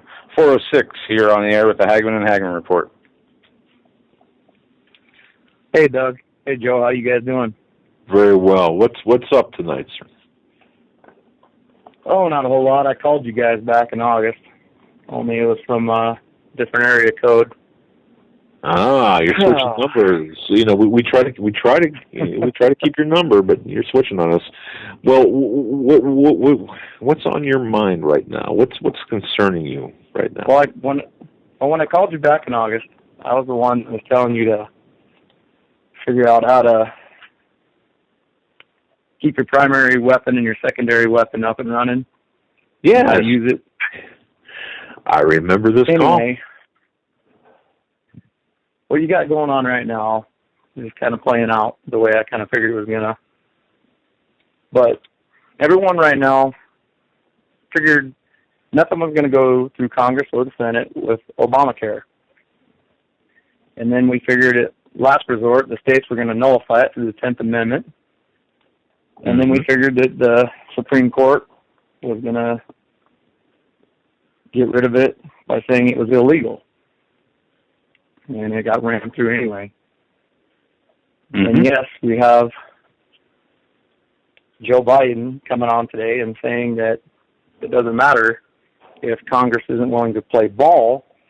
We're going to consult the highest law enforcement in the land, which is the Attorney General, and figure out if this is legal or not for us to just go ahead and use executive orders.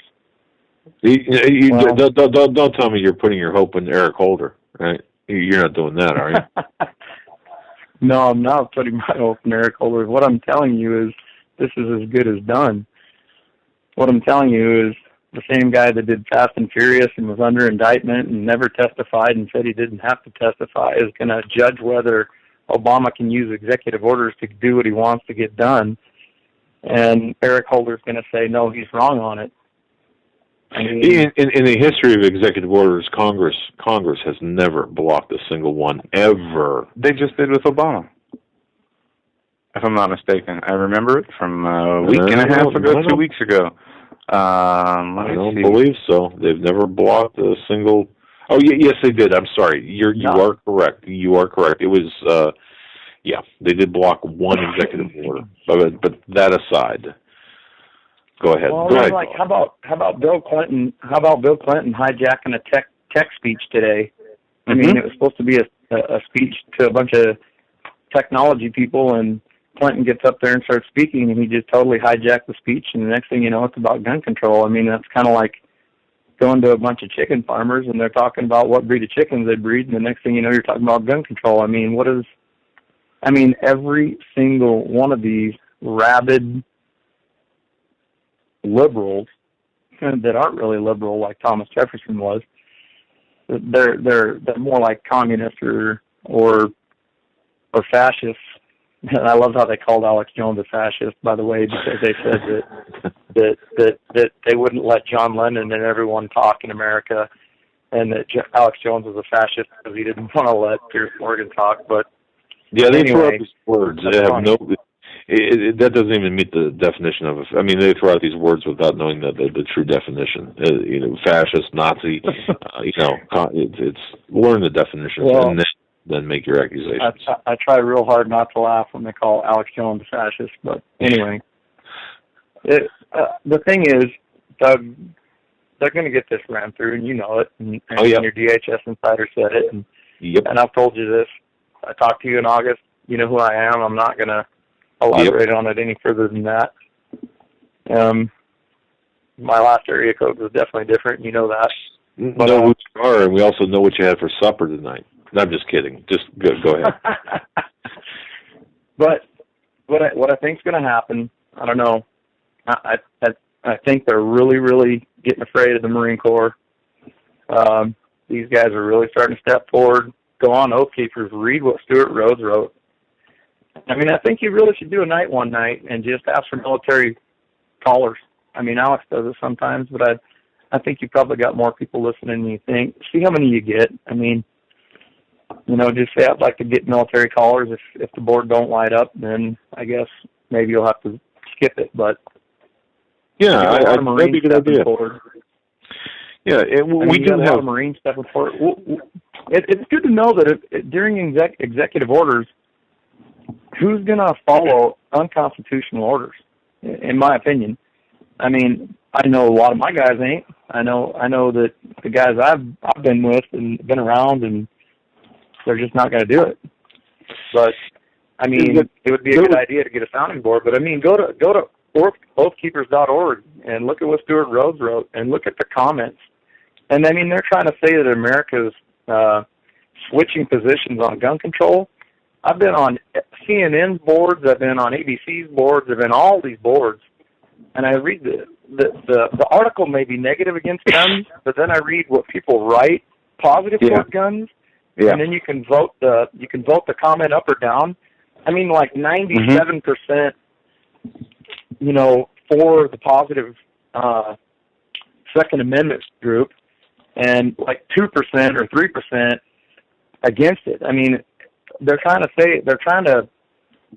like you said, they're trying to pull one little incident, or Alex even said today, a husband shoots his wife with a gun, and I mean, it hits the news for days and days, but, 2 people get killed with hammers, and old people getting beat up because black on white crime or white on black crime or whatever it is, it's just a footnote. I mean, they're trying to push an agenda and a political event to get what they want. And the thing I've never, ever really liked about liberals is, I don't care if people want to be gay. I don't care if people want to not own guns. I don't care if people want to go and hug and kiss pine trees. That's not my problem. But I don't go to Congress and try and make a law against gay people. I don't go to the Senate and try and make a law against people kissing a pine tree. I don't really care. If that's what they want to do, enjoy it. What I've really, really, really never liked about liberals or the left is you are abnormal, not functional if you are not like them. And if you're not like them, we're going to make a law that says you have to be like us. That's tolerance. We are the second. We are the founding fathers. We're the First Amendment, the Second Amendment, and all the rest of them in states' rights. You will not take that away. Fine. You want to live in New York? You can live in states that have laws like Connecticut and like New York and like Illinois. Be happy with that. But don't come to Montana, Wyoming, Pennsylvania, Kentucky, Tennessee, Alabama, all the Midwestern states, North Dakota, South Dakota. Don't come here and impose everything that's 90 degrees, 180 degrees different than what we believe. Do not come here when we only have one congressman because our population is so low. And none of us believe in what you believe in on the East Coast and the West Coast. Don't you dare come to my state when everyone that lives next to me, my neighbors, my mother, my father, my sisters, my brother, my wife, my former Marines, and tell me I'm going to have to live like you live on the East Coast. I don't live on the East Coast for a damn reason because I don't want to be conformed to your BS. So you think you're going to go over there and you're going to make your laws. But you know what? Aren't we all Americans, though? Even at East Coast, West Coast. We are all Americans. Hey, and we got. I'm not saying that there's no patriots in the East. I'm not saying there's no patriots in the West. I'm not saying that. But I'm saying look at what color those states voted for in the election. And I'm not. There's plenty of patriots there. Don't get me wrong and say that you dang Yankees or whatever. You're the ones running the country. That's not what I'm saying at all. What I'm saying is don't take a majority or a minority of East Coast, West Coast liberals and leftists and impose on the greatest majority of the country if you were not to do it in the Electoral College, is what I'm saying. I mean, the majority of this country is patriots. And not patriots against the government, but patriots for the Constitution and God-fearing and God-loving. I sure as heck joined the military to defend the Constitution, and because, when I was in the Corps, our motto was God, Country, Corps. I mean, that's the motto. And I think Marines are really, really on board because the Marines, 3 weeks in boot camp, still teach Marine Corps history. You got a choice on Sunday. You can go to church, or if you're non-religious, you can stay and scrub the squad day. Right. I'm just saying, you got a choice. You don't have to go to church. You can sure scrub the squad bay if you'd rather not go to church. I'm just saying, what I'm getting sidetracked and off on all directions now. No, but you're making some good points. You're making what some I said good in August. Yep. What I said in August still applies. And I know what Joe said last night, and I don't know why he said it, but I mean, I know he, just like your DHS insider said, they're not coming for your guns, they're coming for you. So you can make your decision. Yeah.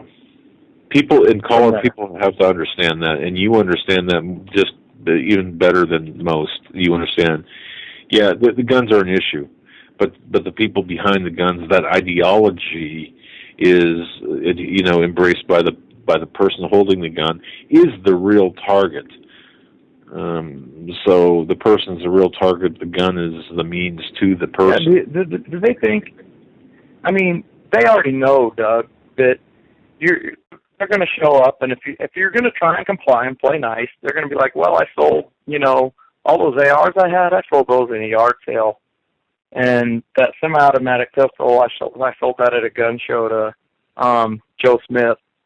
It doesn't matter. They already know your ideology. That's what they're after. I mean, it's to the point now. I mean, executive orders, you're going to have to, you need to hear from military, and I would really like for you to get Stuart Rhodes on.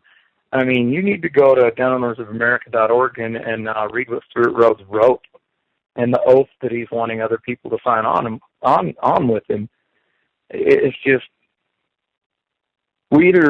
Alex says it too, we're going to either have to stand together or hang separate. I mean, it's just to that point that they've picked the one single thing that conservatives are going to polarize over and not give any ground. I mean, it's. I've told people before, I'm not going to go into the whole thing I went into in August, but people need to get themselves prepared for whatever they're going to do, and they need to get right with God, and they need to. My best advice is pick a good Marine, or pick someone that they know that was in the Army. And I'm not leaving Air Force and the Navy out. I mean, they've got some good training too, but I'm saying it's a good idea to. I mean, talk to some medics, talk to some guys that were firearms instructors, talk to some guys that know Constitution. That's the big thing I like about Stuart Rhodes. Not only was in the Army, not only was he airborne, he was also, went to a prestigious Ivy League school, and he was on Ron Paul's campaign. And I mean, he knows what he's talking about, and constitutional law is his thing. I mean, what we really have going on is the media hammering that the Second Amendment was meant for hunting and sporting and for home defense, when that was not what the Second Amendment was all about. If you remember, it was the militia, and it was to fight against a tyrannical government, or a government that got out of control. But the media keeps saying, what do you need an AR-15 or an M4 to go hunting for? Do you need an M4 to go duck hunting? Well, what they're really doing is brainwashing the living heck out of the public that the Second Amendment was designed for people to go hunting, and it's really not even close to what it was even about. Anyway, I'm preaching to the choir on a lot of this, but as far as an executive order goes, and what Joe was talking about earlier, the executive orders, I mean, they're just, I mean, he went into Egypt with executive orders in the United Nations. I'm really worried what he's going to do is something else. Really, he's going to pass a small executive order on like 100-round mags and say, I don't know what else, but something small, and then some other really bad incident's going to happen, and then he's going to go, well, I need to go all the way with these executive orders, and let's just, I don't know. I read another article that really made a lot of sense to me, that the 1968 gun bill that passed after Kennedy, how they made fully automatic weapons and mail-order weapons illegal, and they classified certain weapons as Class 3, and you had to buy a license and all this. He could go an end run with the ATF and say that, well, he can, like the ATF classifies an automatic weapon as a weapon that can fire more than one round by one single pull of the trigger. Well, what if he decides to just go ahead and say, well, let's just reclassify Class 3 as anything that can fire whatever number of bullets are in a magazine by single pulls of the trigger. Something small like that. That's what people are, I mean, I read this one article and it made a lot of sense. And what if he goes and decides to use go clear back to 1968 and just have the ATF reclassify semi-autos as autos? Just change a couple things in that law that's already present. I mean, what if the ATF just reclassifies any gun that can fire multiple rounds with multiple pulls of the trigger is considered Class 3, and you need a Class 3 license, and we only issued so many Class 3 licenses back in 1968, and those are the same amount that there still are today, and no weapons can be manufactured after that. And if you don't have a Class 3 license, you can't have one. I mean, I'm just throwing some things out there. I read that article. It made a lot of sense. He could definitely fall back on that. It's actually been considered from the article that I read, didn't mean to say wrote, that I read. And, I mean, they got Eric Holder involved. They got attorneys involved. You already know that Feinstein had a meeting with the DHS and the BATF and all that before the election on the new sweeping gun control they were going to try out. I mean, Feinstein was writing this before Obama was elected. And it just makes you kind of wonder what was going on. I mean, why do we have the Aurora shooting and the mall shooting and the Sikh temple shooting and then this shooting? And then all of a sudden Feinstein just shows up and has this bill written that she wrote prior to the election. I mean, I don't know. And if people know what I'm talking about back in August, I mean, go back to that and get yourself back together and get yourself prepared. And, you know, and okay. Can you hear me, Phyllis? I can hear you. I'm sorry. Okay. Was I walking right. over you or anything? No, I'll tell you what. We just lost. Thank you for talking, for giving that monologue, because for the last 2 minutes we have been disconnected from our. We lost all power. Yeah. Everything. Oh my. So I'm going to have to change phone numbers again, huh? Perhaps.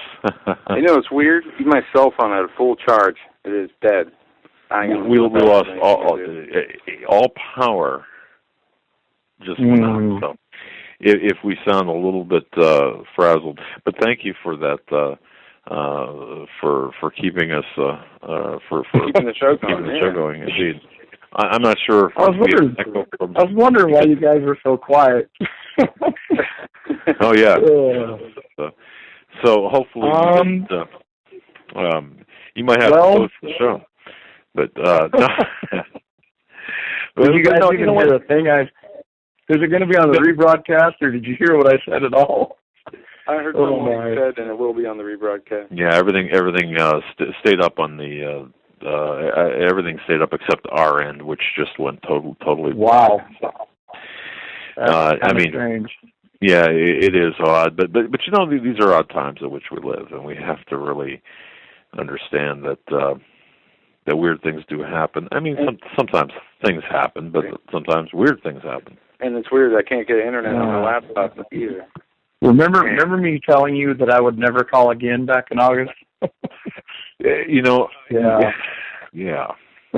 Something like this will be my one and only call, or something like it. Yeah. I remember that thinking. It had. I at the time I thought it had to do with the times in which, or the time period in which we were at. But I'm glad you called again. Just keep some things in mind and remember what I told you in August. And I'm not going to repeat it right now because it's not a good time. But, guys, get your knees.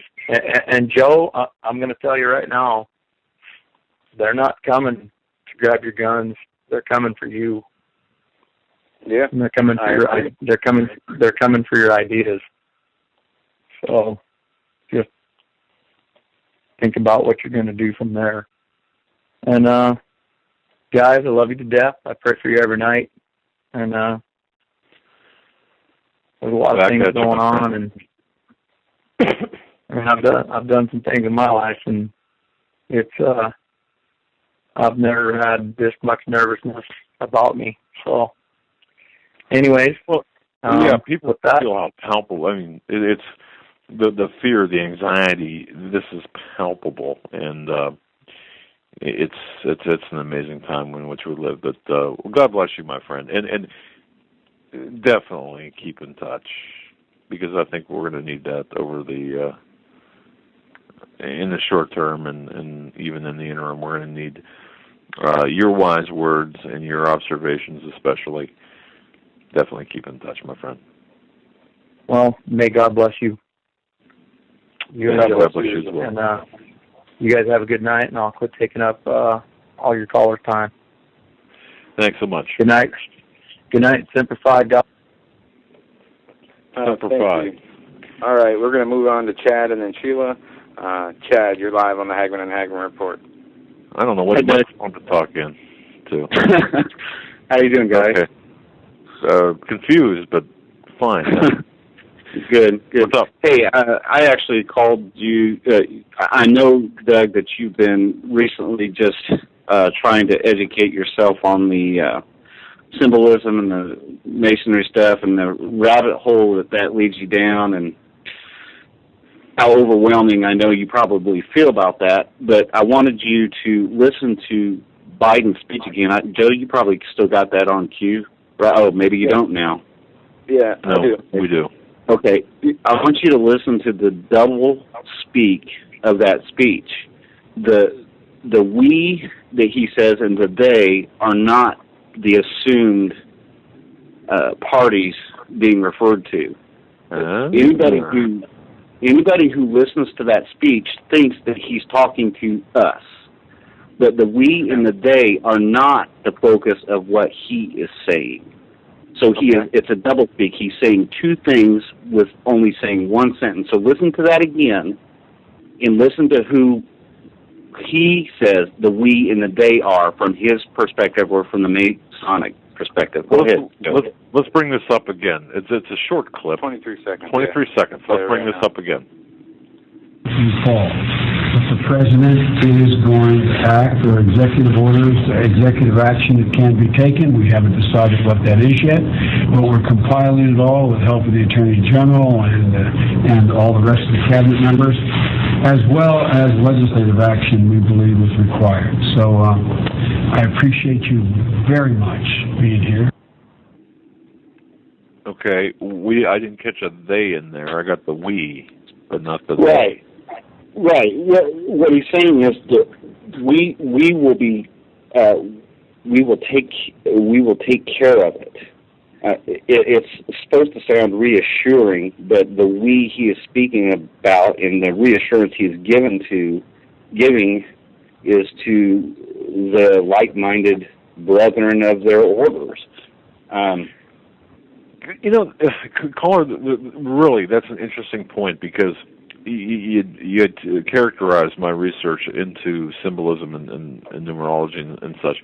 It's deeper than that. It's identifying who is behind the shadows, who's behind the curtain, and that does include, the symbolism and that's part of it, but not all of it. And you're right when you say that. Now, when I hear that again, I think I can understand where you're headed with this. We part anyway. Yeah, it's just a double speak. It's a common practice for those who are higher up in the order to say two different things with one sentence. So when you got to pay attention when they don't identify who the we and the they are. You can't assume who the speaker is speaking of. You can't make the assumption of who the we and the they are when they are not readily identified. Good point. Yeah, exactly. And we is very important. Yeah. I just posted a link in the conference there. I don't know if you have ever gone back to 2008 or 2009, Steve Quayle's interview with David Flynn. Yes. Okay. Been a while. Yeah, I posted that link in there, and those two interviews are key. Those are to again go back. If you haven't listened to them when it comes to educating yourself or anybody else who doesn't understand the numbers and the importance of them in the timing of things, you have to understand. Listen to David Flynn. I mean, the guy was a spiritual genius and gift to us. If you can just hear him, you will get so much. Joe, have you ever heard that recordings? I don't think you have. No. And David Flynn, I'm trying to think of the name of the book he wrote now. He wrote Temple at the Center of Time and Sidonia. Right. I was thinking about the Temple at the Center of Time, I think is the... Yeah, the Temple at the Center of Time. Now, we were talking about the calendars and the importance of this and the timing and the Mayan thing, and 2012 was bad, just hold your seat for 2013. and I don't know how much maybe our listeners know more, but anybody else just tuning in, we operate on a Gregorian calendar, right? Correct. Do you know what Gregorian means? Gregory? Go ahead. Watcher. Okay. Okay. The watchers. Right. The watchers are the group of the angels who decided to come down to Mount Hermon in the Genesis 6. As Rob Skiba calls it, the Genesis 6 experiment. Okay? That's correct. Okay? These are the ones who are the spiritual beings behind, they're the generals, or, well, those guys were shut up, but it's the same spirit that's behind the changing of times and distances and things of that nature to play out. So, anyway, I just wanted I'll keep it brief, but just go back and listen. When you listen to these speeches that are leaders or officials, anytime they're getting behind a pulpit, listen carefully to what they're saying and try to consider that there is something else being said with the very same words. Who the we and the they are identified. When they don't readily identify them, pay attention, because they're playing on an assumption that you have that we are the ones who are being spoken to. Very well said. Very well said. And don't forget the difference, and we can go back and compare the Babylonian calendar versus the Gregorian calendar, and the significance behind that. Right. So when you line up the 1776, for instance, this will be just an easy, brief one. Okay. Yeah. The Greek. Okay. Hebrew and Greek letters are also the numeric system. Okay. They each have numbers associated with them. Correct. Okay. All right. Yep. So the Greek letters, if you spelled out Jesus, the numeric value of this is 888. In Hebrew? Okay. In Greek. Or in Greek, okay. In Greek, 888. That's the numerical value of his name. Now, they had in purpose the purpose for the founding of this nation, their coming of the Messiah, or the second coming, what would be referred to as the second coming. 888 times 2 is what? Hold on, caller, we're losing you. You're getting cut off. Okay, his numerical value is 888. The second coming, if you take that times 2, you get what number? 888 times 2. 888 times 2. Now you're I don't know if you're talking on a cell phone or Skype, but it's a little choppy there. But go ahead. It's a cell phone. 1776. Right. Is the number you get. Okay. Right. So when you start looking into all these things, and it's just amazing. I won't take up any more time. Look at that link, David Flynn. Go to the Watcher website. Steve Quayle's interviews. You can go. I'm sure you can go to his site or Hawk's site and probably still find them archived on there from 2008, 2009. Just give a listen to David Flynn. I know it's hard to understand some of the things that are there, but I guarantee you it will not be a waste of your time if you just give yourself the 1 or 2 hours to listen to what they are speaking about there, because it's more relevant to what we see happening today than what they could even see then, 4 years ago. I agree, and I do believe I've got that interview downloaded onto a hard drive. We might put it up with their permission onto our YouTube channel, because I think it's an important dissertation. So that said, I'm going to thank you for that. I'll let you go. All right, bye. All right. Yeah, and folks, people in chat are saying we're choppy. It's not the caller. Oh, we're choppy. Yeah, I don't know how that is. We're on landlines. But let's move on. All right. Sheila, you've been on hold, patiently waiting. We're going to you next. You're live on the Hagmann and Hagmann Report. You're not choppy to me. I can hear you just fine. Thank you. I got something here that goes along, I think, with what they're trying to do with the guns. Have you seen this bill. It's called HJRES 15. Yes. That's see to that? extend the yes. That's to extend the term limits of the president, right? Exactly. Right. Very interesting. Yeah. Now that pops up every so often. Not that bill. I mean, that attempt pops up every so often. But I'm not so sure, Sheila, that we're going to even have that opportunity once the economic crisis hits. I got a feeling that we're not going to be even entertaining resolutions in the manner. It's going to be a more of a dictatorial situation than anything else. But yeah, it's interesting that this pops up. Yeah, right here at this time. Yes. Well, you know. Yeah. Go ahead, Doug. No, Sheila. It's something that I would not put a lot of emphasis on, at least not now. The intent is to keep Obama in office to finish the job of the complete annihilation of America as a republic. People have to understand that, and that's what the job is.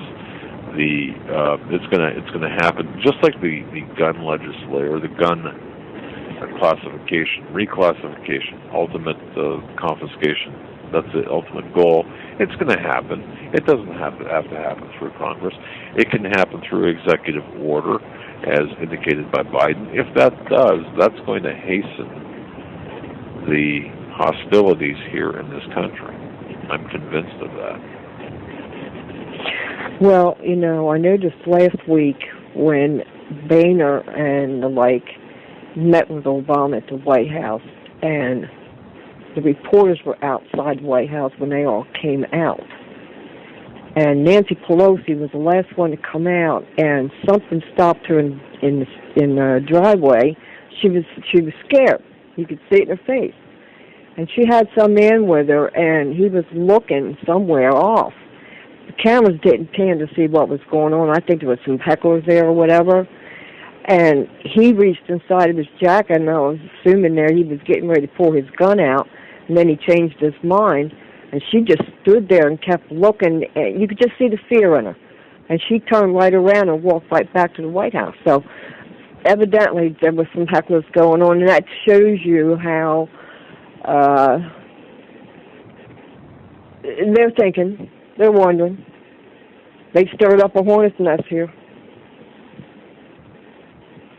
Well, Sheila, I'm going to say this.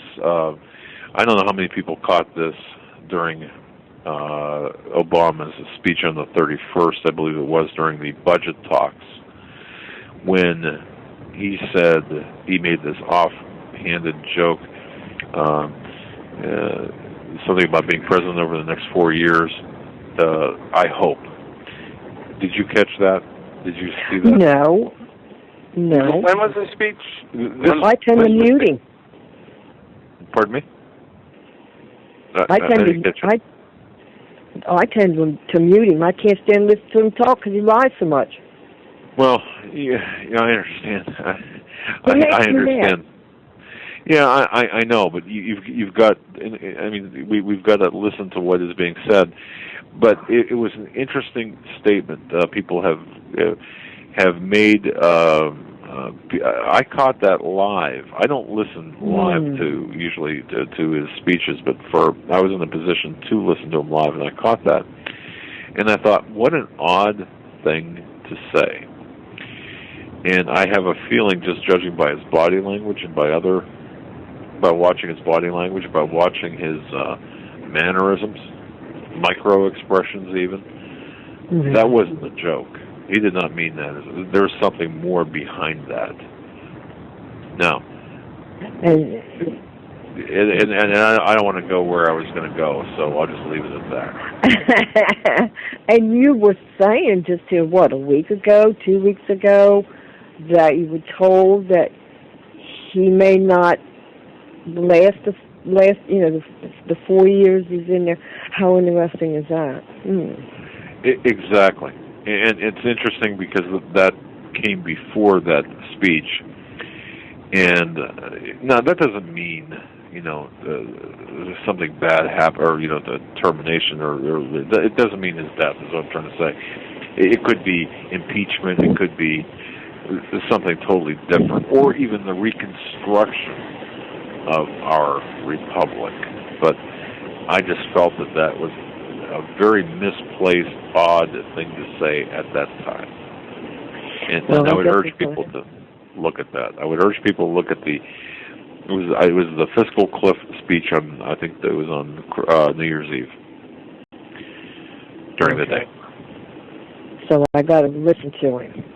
Well, just if you find it, you'll find it on the internet.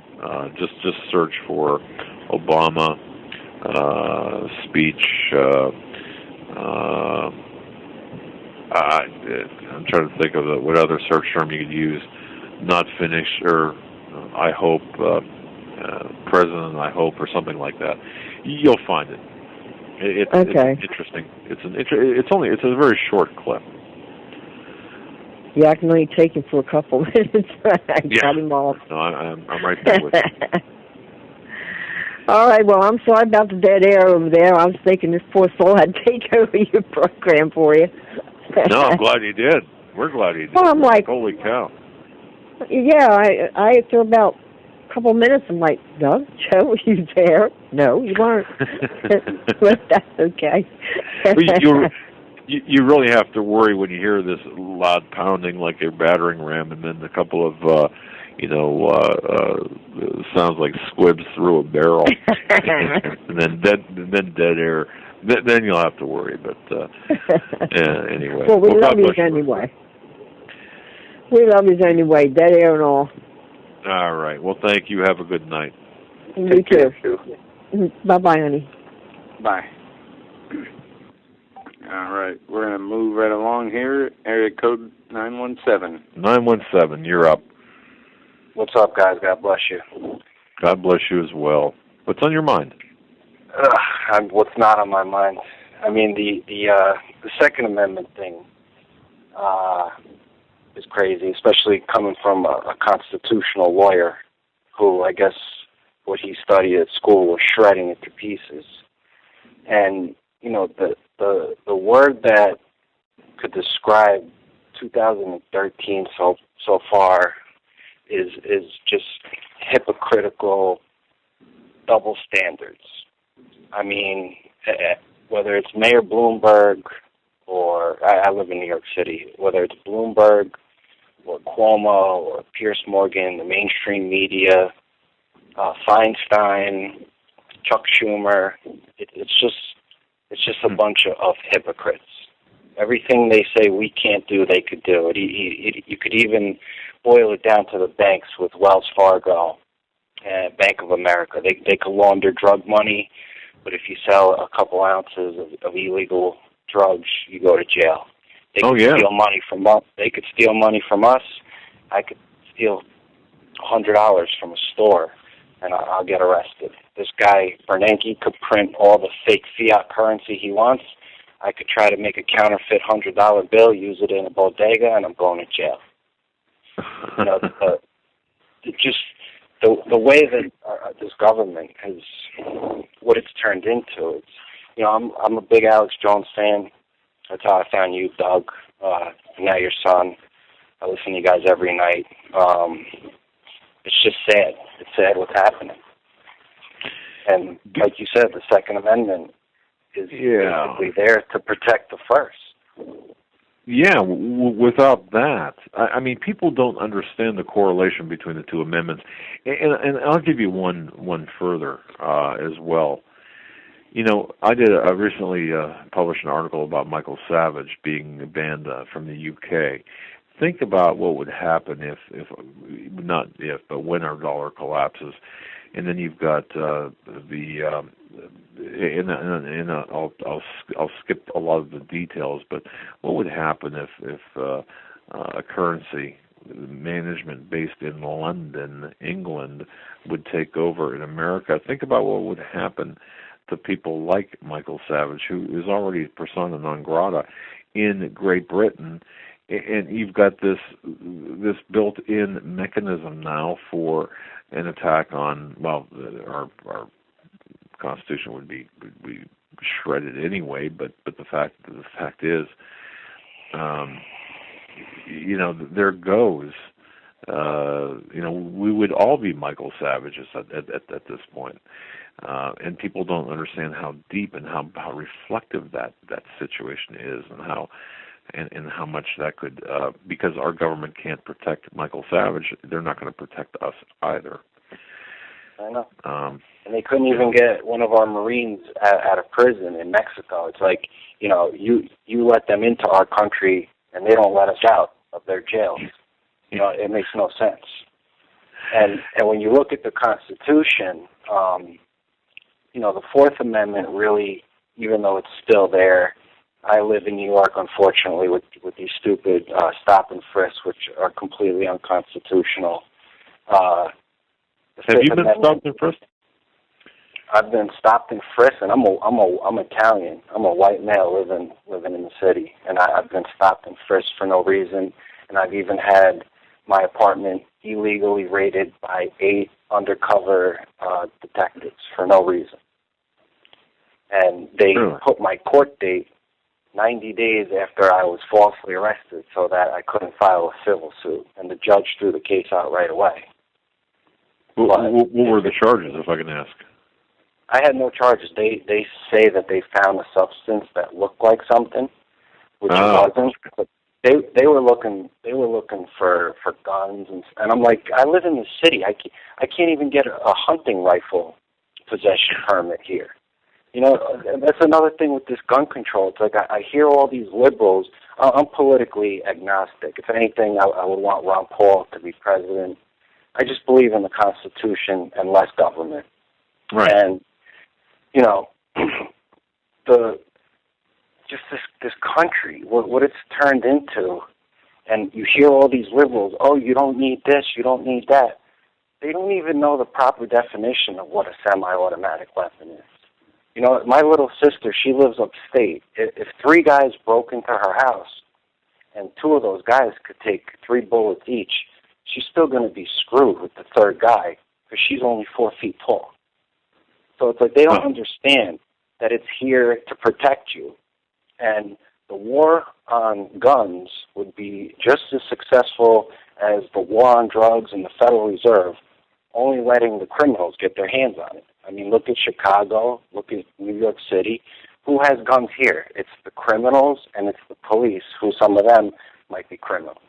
We can't protect ourselves here. And it's bittersweet. I have my rent is cheap. It's close to where I work, but I'm trying to get out of here just because I know either the treasury bubble is going to pop. I just know this is a designed artificial implosion of our economy, and it's all tying together with the gun control and just all the craziness that's going on, whether it's the DHS, the NSA. It's stressful. Most people, I saw on Drudge today that 81% of New Yorkers voted for Obama, and I find that hard to believe unless it was everybody on welfare. I don't believe what the tally on the vote says, because it's not who votes it that counts. It's who counts the votes. You got that right. Yeah, I don't believe the polls or the numbers from this election. I don't. In fact, I don't. I told Rick Wiles, I don't believe we've had an honest election for a while. For the last few elections, I don't believe they've been honest. And just like Alex Jones told Pierce, he's a hatchet for the New World Order. So are the people running this country. Everybody with the fiscal cliff is, Boehner needs to grow a sack. He's in it too. There's very few. I mean, look at all the senators. 81 senators in Congress voted for the NDAA. What real hardcore American in their right mind would vote for something like that? It makes no sense. And it's you're scary. exactly, This world that we live in is scary. You're exactly right. But you just said something that made me remind me of something. And folks, I want to toss this out to you. This caller just said something. He said that Alex Jones called Piers Morgan a hatchet man for the New World Order. Okay, now, for all of the criticism against Alex Jones that I've heard and that you've heard, who came after Jones to be interviewed? Sheriff Joe Arpaio. Do you remember anything Arpaio said? Probably not, but you remember that this caller, you remembered Jones successfully got it out, a hatchet man for the New World Order. Isn't that interesting? And he mentioned the DHS purchasing the 1.6 billion bullets. And he mentioned, democide. And he mentioned Operation Gladio. And I knew they were going to try to make him out to be a conspiracy theory, bringing up 9/11. I knew that was coming. Yeah. And they flipped his words around to demonize him. And what I'm worried about, I'm sorry, go ahead. No, go ahead. They did. I agree. Well, I mean, I love AJ. I listen to his show. I listen to all you guys. I try to get as much information as possible. And the only thing, I was happy that he actually, I don't watch the mainstream media because I don't believe in that sort of propaganda. I mean, CNN, Piers Morgan has 550,000 viewers every night. That's nothing. Worst ratings on CNN in 21 years. They're going to move his time slot. He's nothing.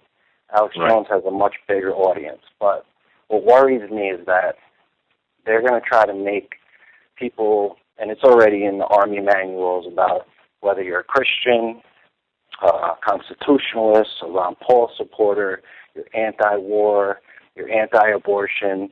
They label all these things as a threat domestically, and it's just all coming together. And once the second goes, that's it. I mean, there's only two things that are going to happen with this country. Which are? There's either going to be a civil war, which I hope does not happen because we don't need that. Right. Or it's going to be similar to what happened to the Jewish people. I mean, why do they have these camps? Why did they purchase so many rounds of ammunition? Was it so that people couldn't buy it, so that they could corner the market? Was it to make it so expensive? Who knows? They probably have an inside track to ammunition selling, and they're probably profiting off of this. Who knows with these people? They're so evil.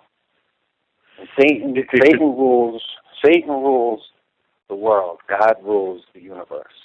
And it's hard to get people to understand that these guys they're devil. They're evil. They don't care about us.